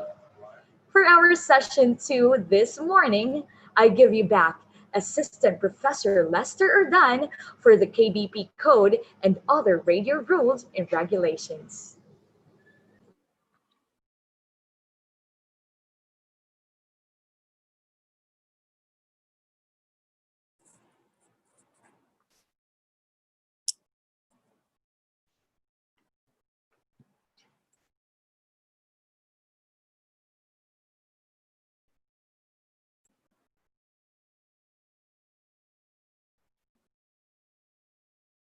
Okay, thank you so much, Ms. Jessa. Sorry for the dead air. So, time check, it's 11:11. I was given until 12 noon, but I think this will just take about 30 minutes. So again, this is just an overview for all of us. I don't expect everyone to remember everything that I'm going to share, okay? But perhaps in producing your audio material or radio broadcast material, so it's important to be aware of some of the main provisions of the KBP code, as well as ethics in broadcasting. So let me proceed. So this is going to be the code, my outline, introduction, broadcaster and freedom of the press, ethics, KBP, broadcast code, and I'll also discuss a few cases, okay? Now, let me share with you, according to the 2018 National Telecommunications Annual Report, okay, so there are what? 419 AM station, FM 1182, 579, television and cable TV, okay, 1268. Okay, so this is quite what? The number is quite big. So, ano yung implications sa atin nito? Okay. So this is from their 2018 annual report. And then so this is by region, your region 8. So you have 25, 75, 28, 110 cable TV. Okay. So meaning to say you can access 25 radio stations and then 75 FM stations. Now that's in your region, okay, region 8. Now, I'm not sure if there are illegal radio stations in your region. Hopefully, wala naman po. Okay? So these are some of the radio stations that are giving their programs via online. Now, how many potential broadcasters? So if we have that number, okay, of various radio or broadcast stations, or including cable TV stations, okay, so how many potential broadcasters? Okay, I think you will agree with me, okay, so many, okay. With that questions, pwede ba lahat maging broadcaster? Ang teacher ba ay pwede maging broadcaster? What do you think? Ang doctor ba ay pwede maging broadcaster? Ang politiko po ay pwede maging broadcaster? In other words, lahat ba pwede maging broadcaster? Okay? Parang unfair naman ata dun sa mga kumuha ng broadcasting courses, right? Because they would spend 4 years studying their field, broadcasting or communication in general. Pero yung iba, they just go on air. So what is your answer to that? Are all broadcasters really qualified? Now, that's the bigger questions. Okay? So these are some of the questions that hopefully we'll be able to answer, okay, with the presentations that I'm going to present it, will give you. Now, the broadcaster and freedom of the press. Is going on air a right or a privilege? Okay, so what do you think? Can you type in your answer? Is it a right or a privilege? Or perhaps some of you might answer, oh, it's both, actually. Okay. Now, according to the 1987 Constitution, Article 111, Bill of Rights, Section 4, I think this is also very familiar to us. No law shall be passed abridging the freedom of the speech, of expression, or of the press, or the right of people peaceably to assemble and petition the government for redress or grievance. So in other words, we have that right. We are protected, okay, so in our Constitution. But does it mean if we have that right, or if we are protected, does it mean we can say anything that we want to say on air, okay, or even online? Okay, so there is this thing called Broadcasters Balancing Act. Obviously, we have freedom, and we can do that. We can air. We can give comments. We can give opinions about something. We can air programs. The government will not. Well, ideally, okay, ideally. So the government will not censure that. Okay? The government will give the freedom to do that. And then we have power. Okay? So media is very powerful. Okay? So earlier I mentioned to you the various reasons why we can use media for flexible learning. So in other words, when you are using the broadcast, in a way, you have that sense of power within you. Okay? And that is why the fourth element is equally important. This is the element of responsibility. So that's why when we go on air, we also have to be responsible. Responsible in terms of our decorum, in terms of our language, the language that we use. Perhaps some of you are also asking, okay, so what are the guidelines when we talk about language or dialect that we can air over radio? Siguro po yung ibang tanong sa inyo. Later, I'll give you an overview about that in the specific provisions of the KBP. Now, let me share with you what ethics is. This is also perhaps known to many of you. Ethos, the guiding spirit or traditions that govern a culture. Then, in other words, this is also a moral principles, a code, often unwritten, that guides a person's conduct. So in other words, ethics serves as a guide, okay, in terms of how we are going to behave as a person. And then in our case, as a broadcaster, the study of guidelines that help people determine right from wrong in their voluntary conduct. And also the rules that govern conduct of members of this. Also, this one is the professional ethics. So it helps us determine what is right from wrong. So that's ethics. Now, we also have this concept of professional ethics, the rules governing the conduct of members of the profession. So in other words, or even example would be the doctors. So they have this professional code of ethics for doctors. For example, in terms of privacy, don't just do this or reveal the name of your patient, don't post it on social media, etc. Okay? So that's professional ethics. Now, a person's values shape how she will react when confronted with a choice. So that's why when we discuss or share ethics, or even the concept of what is ethical broadcasting, we would always go back to our values. We would always go back to our value system. What are my values? So let's review, even as educators, what are my values? What are my belief system? What are my value system as a person or as an educator? Because when confronted with a choice or even ethical dilemma, okay, so the values that we have would somehow affect our decision. And then eventually, not just our decision, but our actions as well. So deeply held conviction and beliefs about what is effective, desirable, and what is morally right. Now, that's a short introduction about ethics. Now let's go to the KBP. I'm sure if you are regularly listening to radio programs or even TV programs, you've been hearing what KBP is. Now KBP stands for Kapisanan ng mga Broadcaster ng Pilipinas. Before, KBP is Kapisanan ng mga Broadcasters sa Pilipinas. And then eventually decided, KBP eventually decided to change it from sa to ng. So in other words, even membership is open not just those broadcasters who are literally or physically in the Philippines. Okay, so even Filipinos outside the Philippines, they can also be part of it. Okay, so the aim of the institution is to promote independent and free media, broadcast media, to be more specific, as well as responsible broadcasting.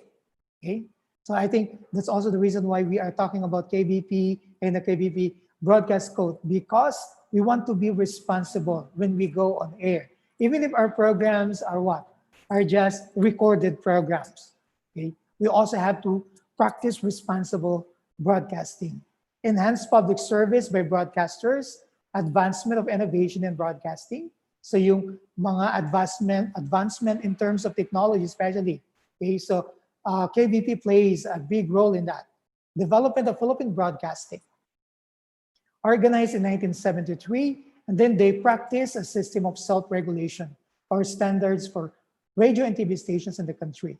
So in other words, when we talk about self-regulation, they police their own ranks. Okay?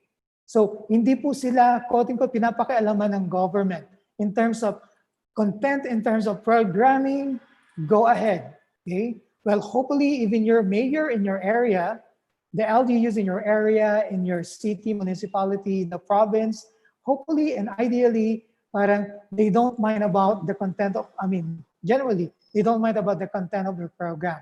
Okay? They also don't mind if you are giving your opinion about the response or responses of the LGU in your area when it comes to the pandemic, okay? Or COVID response.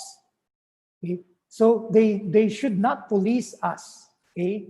Because KBP, we practice self-regulation. Okay, main responsibility. So when we talk about KBP, we also have this KBP Standards Authority.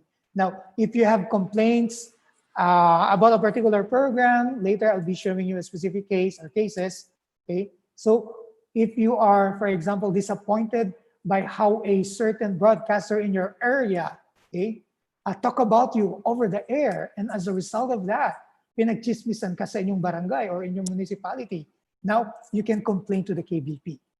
Now, the problem is that, or the challenge is that, is your station, is the local radio station member of KBP?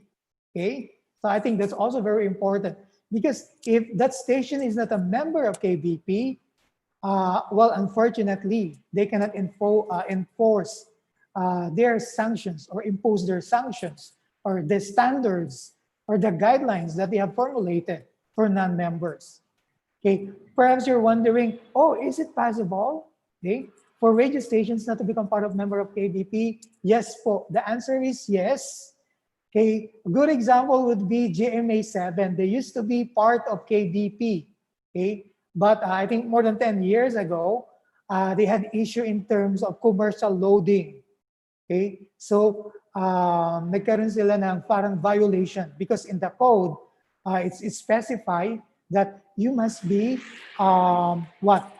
air a certain number of commercials with corresponding number of minutes. Beyond that, it's a violation of the code. Okay?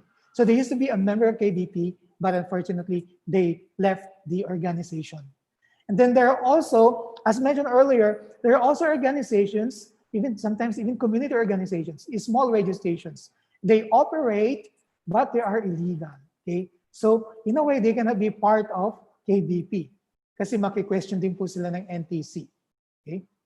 So that's their mandate: enforce the KBP broadcast code, and then deal with complaints brought about by KBP.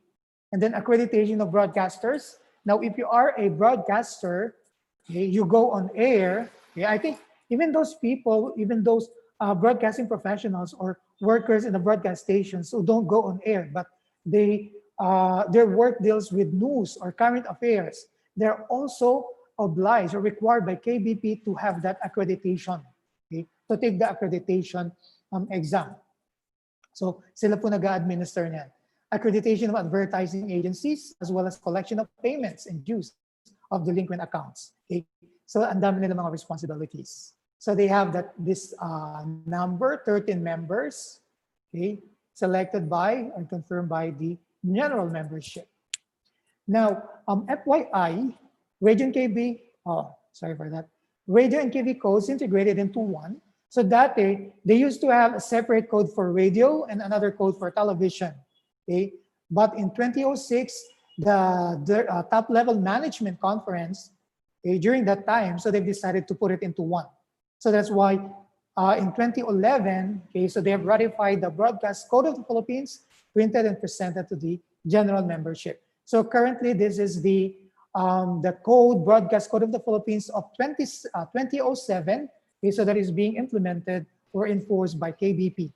But the code was amended in 2011. Okay, they have some provisions that they deem or they thought should be amended. So these are the photos. Okay, later I'll also be showing you sample of the KBP code. Okay, yeah, I think I'll want to show you the code. Okay, so just to give you an overview of what the code is. So ito po yan. So this is the KBP broadcast code. So I'll just show you the content. So these are the various contents, program standards. So in other words, each radio or TV station, they are what? Required to follow the standards set by the KBP. Hello, sir. Hello, sir. Excuse me. Yes, po. We cannot see the document po. I think you need to stop sharing and then share screen po ulit. Okay, sige sir.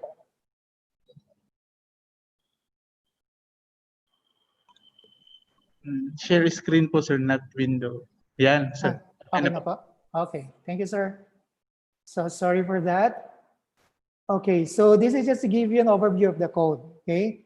Well, even broadcasters, they are not required to memorize the code. Mahaba po ito. I think more than 50 pages. So what is important is we have an understanding.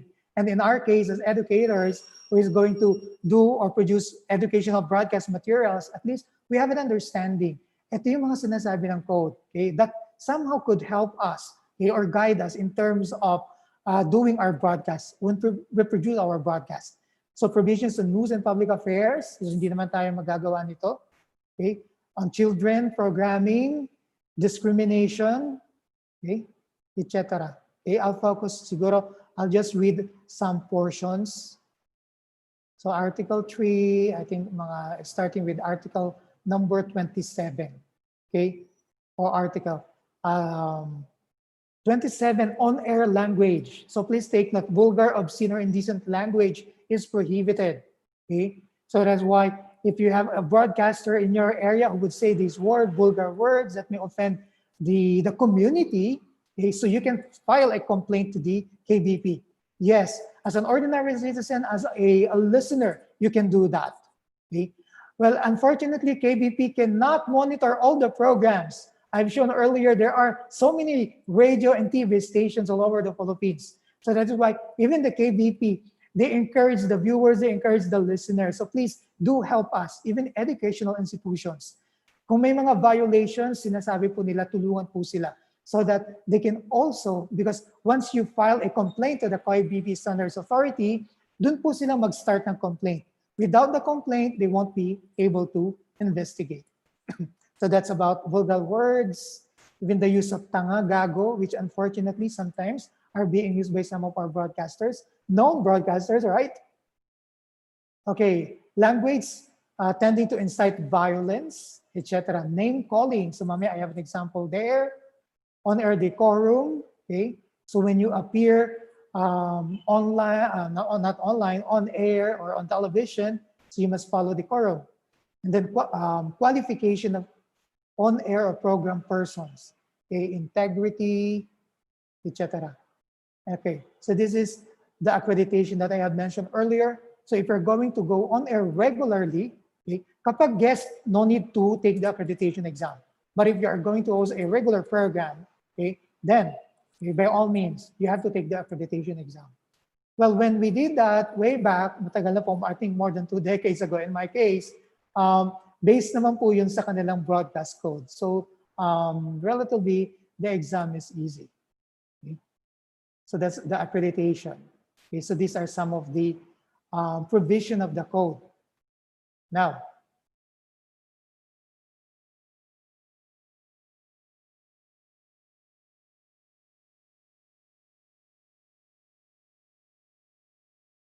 going back.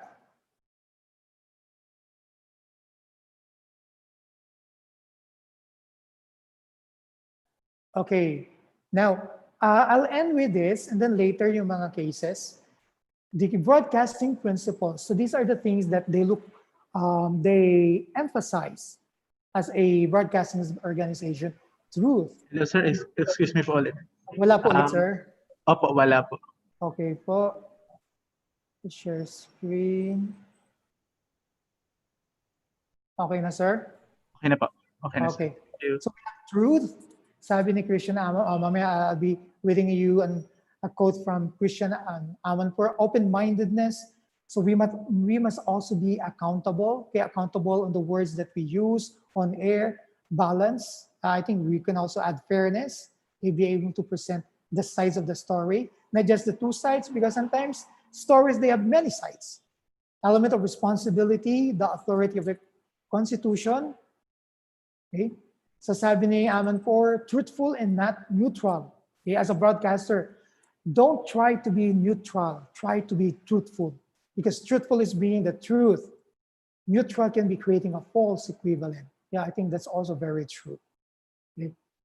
Dignity and decorum, careful and prudent, obedient, trustworthiness, down to righteousness, the use of the media, and respect. Okay? So these are the things that they want to highlight as a broadcaster. Now, sadly, I won't be able to get your opinion on these ethical issues. Okay? But perhaps I want you to think about these things. Okay, first question, accepting money from news sources acceptable? How about gifts in kind? Because sometimes, the news sources, kasi nagustuhan po nila yung ginawa natin sa kanila, or minsan even before that, okay, they would give us money. Okay? May mga politiko daw, I think somewhere in Mindanao, according to a radio station that we visited, sabi niya, mayroong isang governor, pag nag-press conference siya, mayroong mga sobre. Now, what are you going to do? Tatanggapin mo ba or hindi? Now, ang magiging dilemma mo is that most of your colleagues, okay, they would accept it. Pero pag hindi mo tinanggap, ikaw naman yung ma-ostracize. Parang feeling unlinis, etc. So that's the dilemma being faced by our broadcasters, especially in the provinces.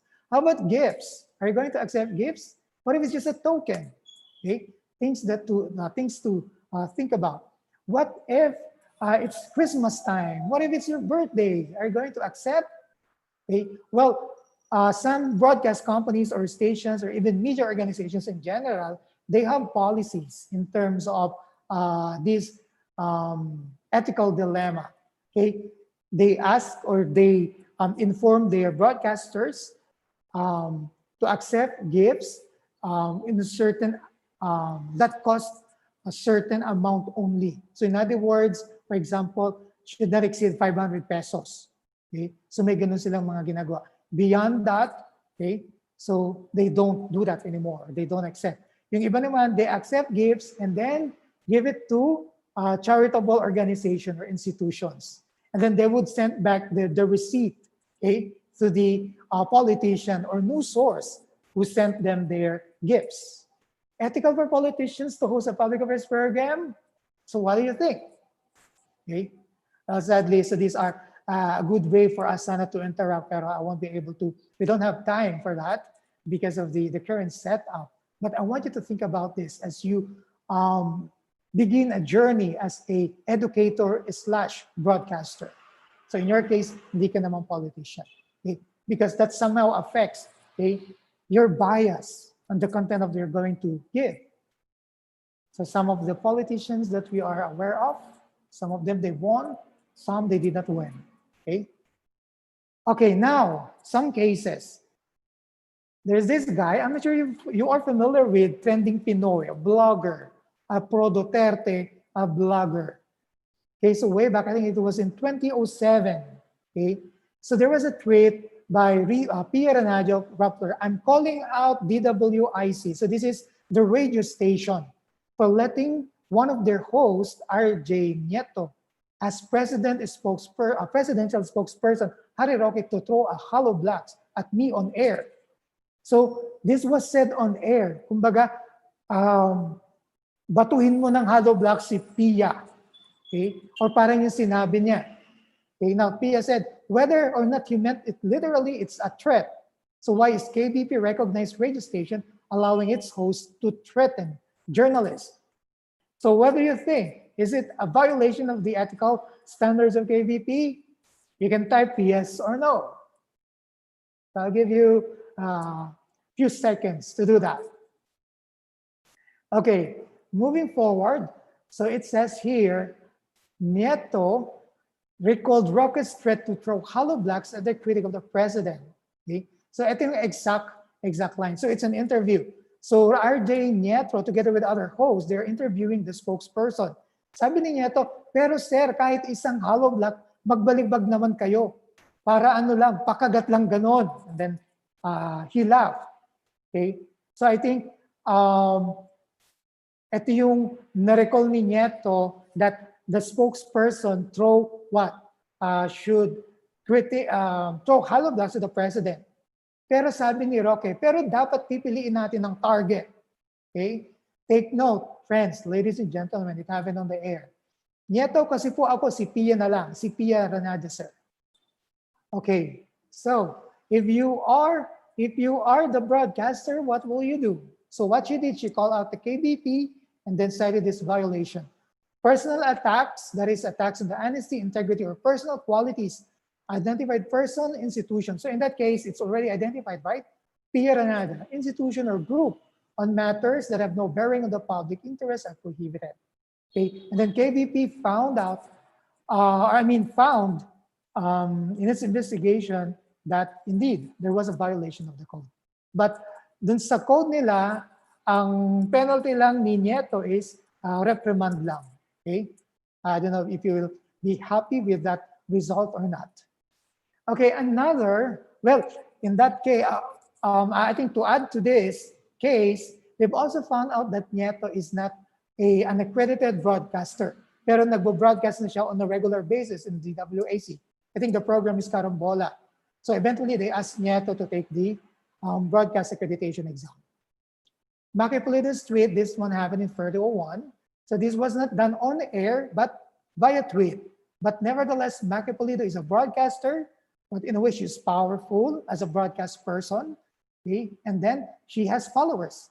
I was in PGH, I didn't see even an ounce of compassion for very poor patient. So this was not the time of COVID pandemic. Okay? So she had that.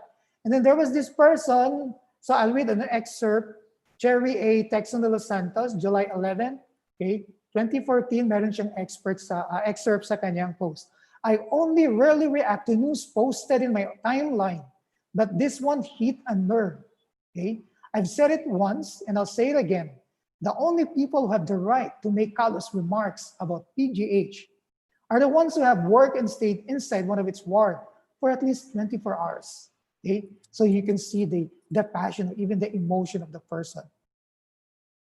It's so easy to judge if you're from the outside looking in, but unless you walk in our shoes, sacrifice half as much, or giving a fraction of an ounce of your life to serving the poor you think you know so well. Your opinion is nothing but an unfounded generalization from the person whose work is primarily based on reporting the facts. And then he ended by saying, you only have one job, Maki Pulido. The least you can do is to do it right. Wow, very powerful, right? Reply. And I think after this, even Maki Pulido also apologized for that. Okay, so again, she did not say it on air over radio or in a broadcast media, but via tweet. But as I've said, nevertheless, because she is a broadcaster, the words that she would utter is very important. So the element of being careful with the words that we say on air. So it says here, words have power. So I've said many times, so we have to be careful. So as educators, or even as writers or program producers, when we write the script, when we produce our programs, we have to evaluate the words that we include in our script, okay? Or even sometimes, especially for live programs, the ad lib, okay? Minsan dun tayo nagkaka-problem when we make side comments, okay? So that's why we have to be, not just to be careful, but very, very, very careful, right? Because once it's said, it has been mentioned, like what I have mentioned in the presentation earlier, first part, okay, radio is inexorable. Okay? Once it has been mentioned, it's there. Okay, people will have access to it. And then I'll end with this verses. I hope this will also guide us in the choice of words that we write, the choice of words that we utter on air, or even offline, okay? Online or even offline. Finally, brethren, whatever is true, whatever is honorable, whatever is right, whatever is pure, whatever is lovely, whatever is of good repute, if there is any excellence, and if anything worthy of praise, dwell on these things. So may this Bible verse guide us, okay, as we start our journey as educator / broadcaster. Now, Spider-Man said, with great power comes great responsibility. So that's the end of my presentation. So these are the references. So there, I think I can also share with you my PowerPoint presentation. Okay? Na-share ko na rin po dun sa in charge ng inyong in technical aspect of this webinar. All right. Thank you so much, Assistant Professor Lester Roldan. Once again, Assistant Professor Roldan will be sharing his PowerPoint presentation to us, and he'll be giving it to our technical assistant here. So we'll be sharing it to all of our participants this morning. And so we are now going to entertain questions regarding the session 2 topic, which will be answered by Assistant Professor Roldan. So we have here first question from the University of Eastern Philippines, UEP. What one rule of thumb should non-broadcaster educators observe should they wish to push through with educating through radio? Again, from Ma'am Destura of UEP, what one rule of thumb should non-broadcaster or educators observe, or should they wish to push through with educating through radio? Sir? Wow, very interesting question. Thank you for that. I think this line, I failed to mention this earlier, okay, for non-broadcaster educators, okay? So one of the things siguro that I want us to remember is we should always know our audience, okay? Know thy audience. So in communication or in DevCom, in particular, we always tell our students, know your audience. Because if you know your audience, somehow you will be able to reach them effectively because you'll find out about their background and interests, etc. Then you'll also try to figure out or find out if they are, for example, confused at this point or harassed or pressured, katulad ng mga, siguro hindi lang naman mga educators na nape-pressure these days, even yung mga estudyante rin po natin. So knowing the audience will really help us a lot to be more effective in becoming educator or broadcaster, or broadcaster educator. Naman. Eh, mo Right. paano mag Sir. Andan kita din.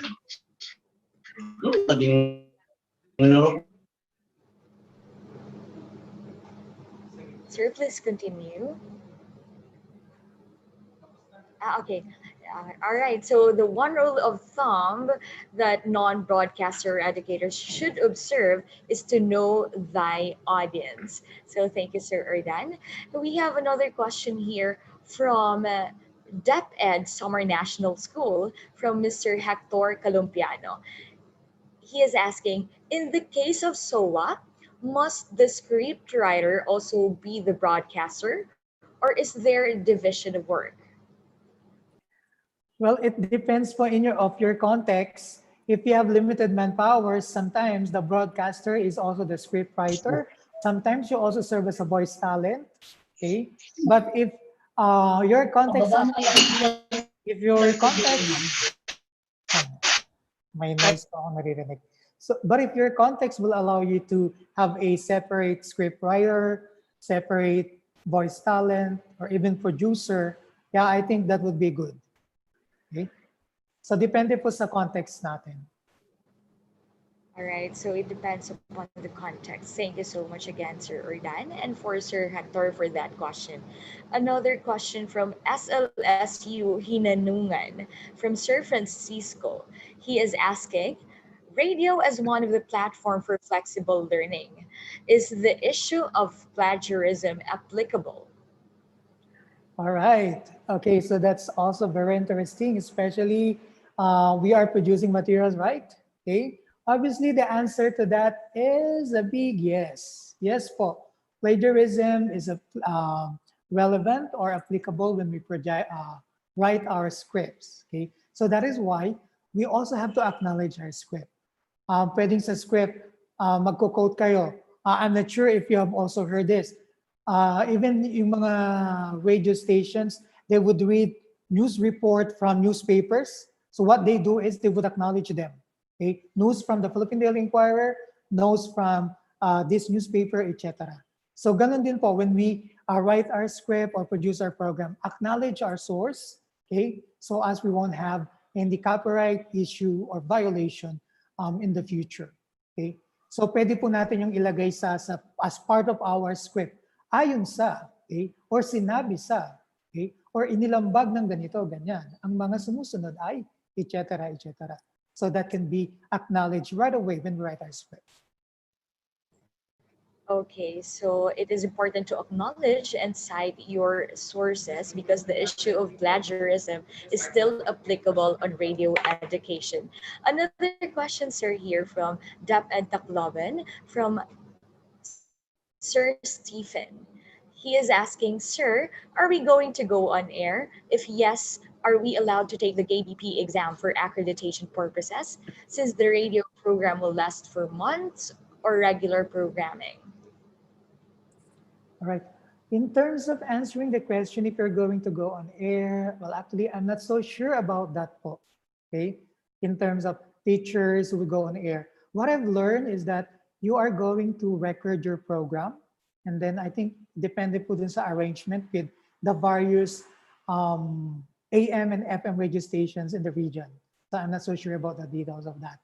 But if you are going to take the KBP broadcast examination, siguro we have to check. There is a regional office of KBP. Meron din po yung organization in your area. Okay. I think it's always good to take the KBP broadcast accreditation, okay? Especially if you're going to go on air on a regular basis.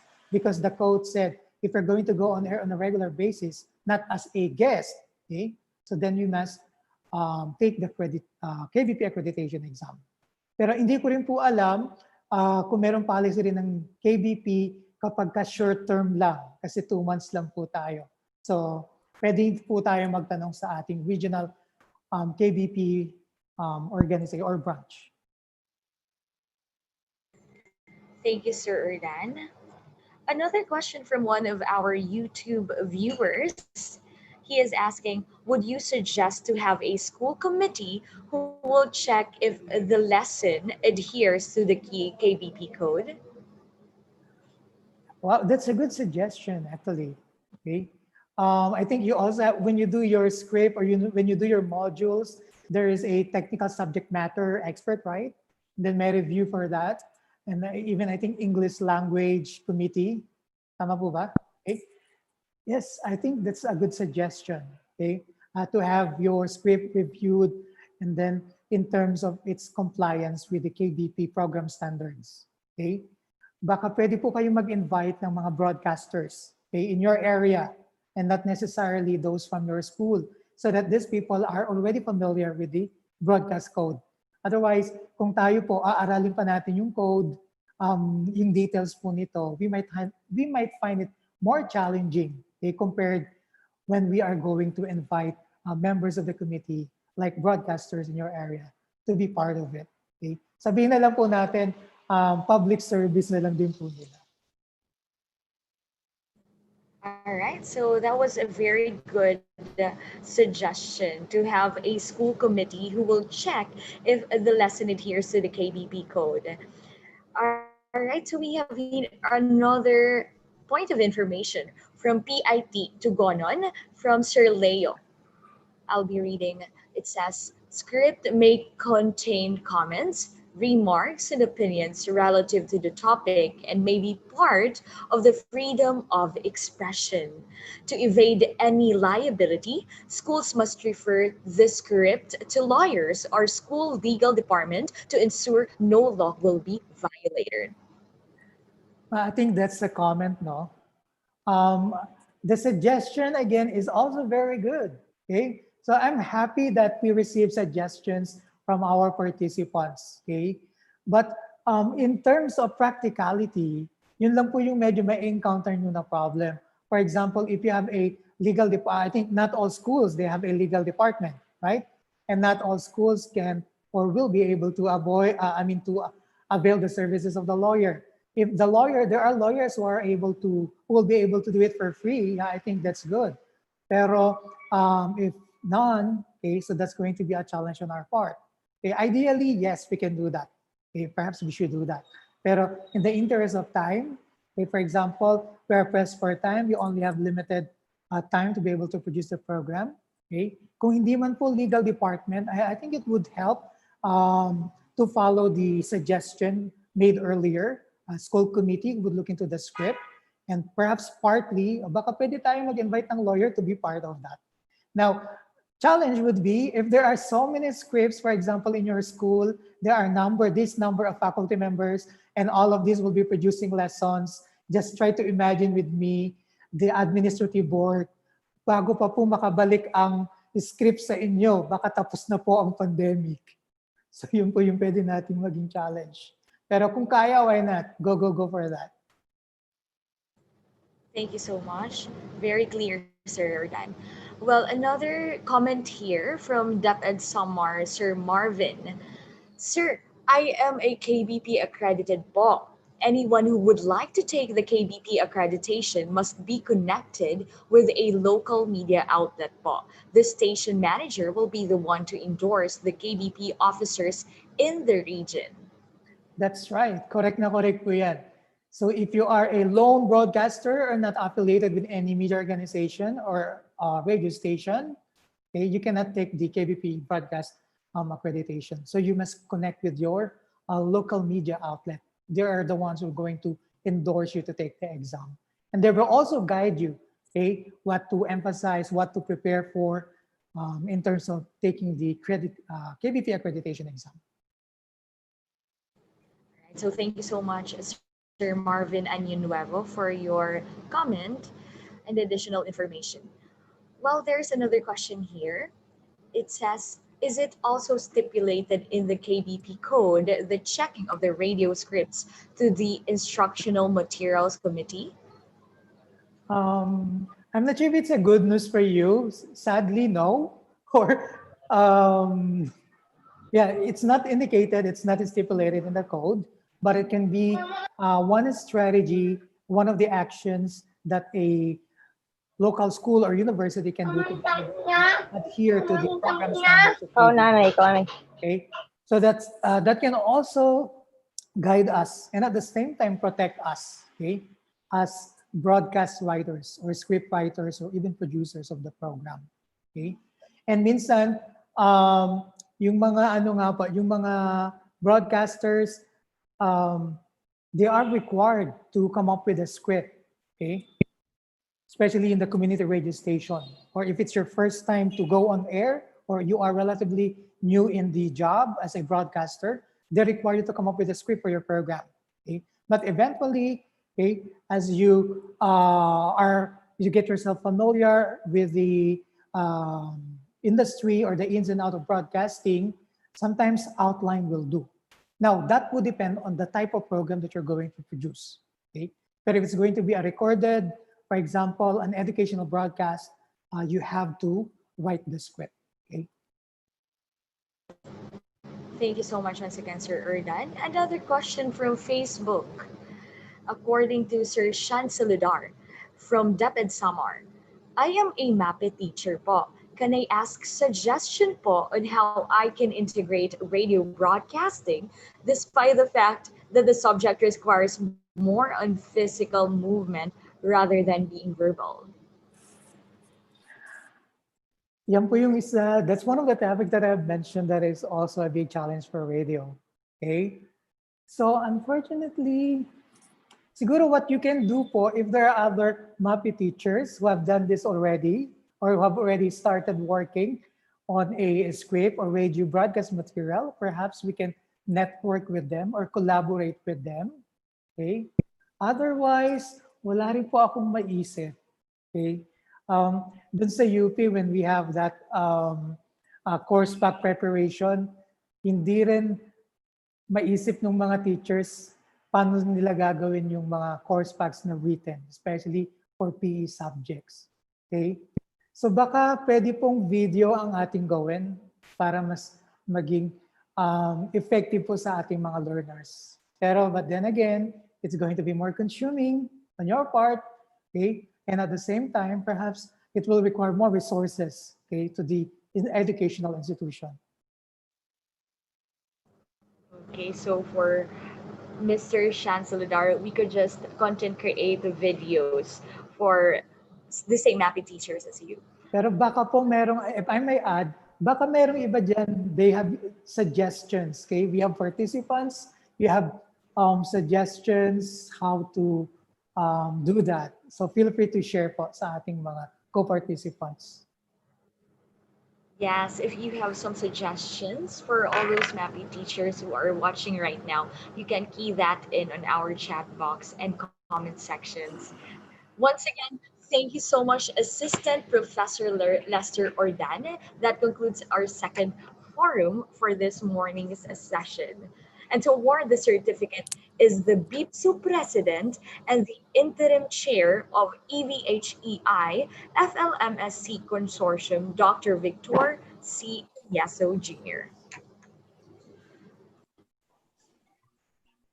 Good morning to everyone.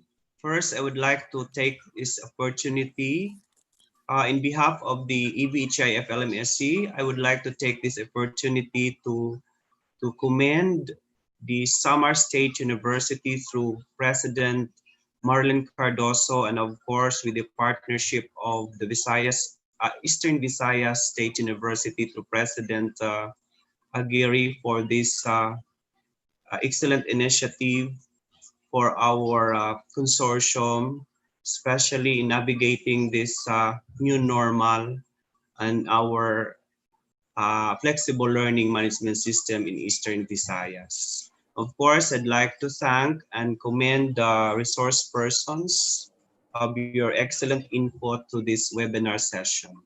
So the certificate of recognition reads, EVHEI's FLMSC, Eastern Visayas Higher Education Institutions Flexible Learning Management System Consortium.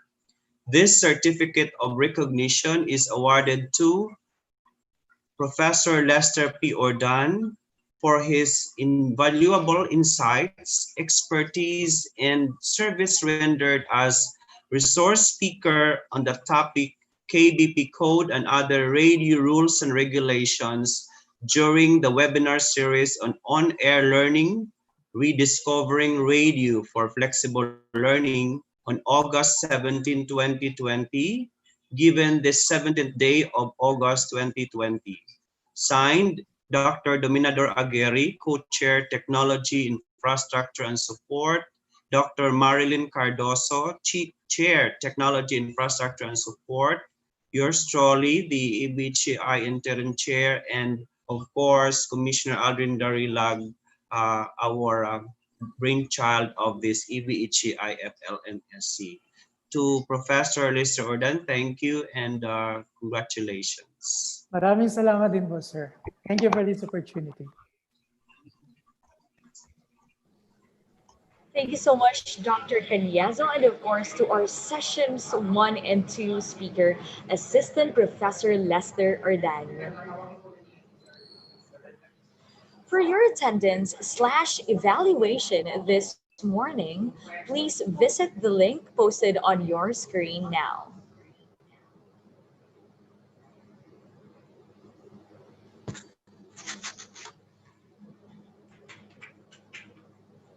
Again, for your attendance/evaluation this morning, please visit the link posted on your screens now. And we are also going to send it on your on the comment section of the Facebook and YouTube live stream and on our Zoom chat box.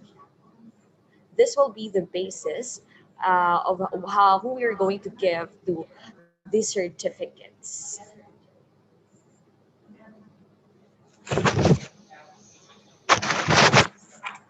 You may also scan our QR code here if you have QR code scanners on your phones.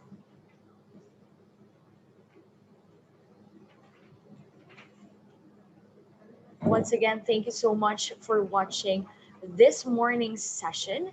The webinar series on-air learning, rediscovering radio for flexible learning, will last until Thursday. So please stay with us until Thursday. Again, we are acknowledging the viewers of our FB Live and YouTube Live, UEP Lawang Campus, Palengyogon Elementary School, Albalate Elementary School, Kabutian Elementary School, Cinco Elementary School, Ginsurungan Elementary School of Catalogan City Division, One Radio 101.3 Catalogan City Comprehensive High School, Cagudalo Elementary School of Catalogan City Division, Bangmon Elementary School, Buti nakita ko. Lion National High School Summer Division, San Andres Elementary School, Ginsurungan National High School, Balangiga Eastern Samar, Silanga Elementary School, and Oras Eastern Samar. We have a total of 2.5 thousand viewers in our Facebook Live. Wow. And we also acknowledge our member SUCs who are watching right now. To our Summer State University, Eastern Visayas State University, and the other SUCs which are members of this consortium. Before you go, may I request our Zoom participants to please turn on your cameras so we'll have a photo up together with our sessions 1 and 2 speaker. Again, kindly turn on your cameras right now so we'll have a photo up together with our sessions 1 and 2 speaker, Assistant Professor Ordan. Again, we acknowledge the presence of our SUC presidents and of course our regional director of Chad Regional Office 8. All right, so kindly turn on now your cameras. We are still waiting for our other Zoom participants here. And let's pose our sweetest smiles as we end the morning session. And this afternoon, we will start at exactly 1 p.m. Our speaker this afternoon serves as a juror in the KBP Golden Dove Awards and the Metro Manila Film Festival. And he is also the founder of Gandingan, the UPLB Iskot Iskas Multimedia Awards. So please stay with us this afternoon. Again, we are asking our speaker, Assistant Professor Lester Urdan, to please turn on your camera so we can have a photo opportunity with you, sir. Ayan, almost all of our Zoom participants have already turned on their cameras. We are still waiting for Sir Lester. Sir? All right, so we have now our participants on Zoom having their cameras opened. So in a count of three, post your sweetest smiles in 3, 2, 1. Thank you so much, everybody. And this time, we allow all our Zoom participants to write on our whiteboard screen or maybe doodle what you think on this morning's webinar. Ayan. So we are going to show you our white screen and you may write or doodle on that screen. This will be seen live on Facebook and YouTube. And I'm sure Assistant Professor Urdan will be able to see these messages and doodles that you'll be posting here in our whiteboard. So how to do this? You're just going to click the view options on top of your screen, then annotate. And voila, you may now write or doodle on our screen. Okay, so you can annotate now, everyone. Let's show our love and thanksgiving to our speaker this morning. Oh, it says here, thanks, sir. Awesome. Thank you. Thank you. Wow. I can see many thank yous here. Ayan. Doing it right, everyone. I'm just going to read a comment from Facebook. It says, mabuhay ang SSU at ang other SUCs. Isang patunay na maganda ang pundasyon ng universidad at iba pang paaralan dyan. Watching from Ramon Magsaysay, Cubao High School. Hello po. Ayan, so that's it for this morning, everyone. See you later this afternoon at exactly 1 p.m. Later's talk is very exciting because we will be learning how to write scripts for school on the air lessons. Our speaker this afternoon serves as a juror in the KBP Golden Dome Awards and the Metro Manila Film Festival. He is also the founder of Gandingan, the UPLB Iskot Iskas Multimedia Awards. Thank you so much, everyone. I am Jessica Kama of Summer State University. See you virtually this afternoon. Bye.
you.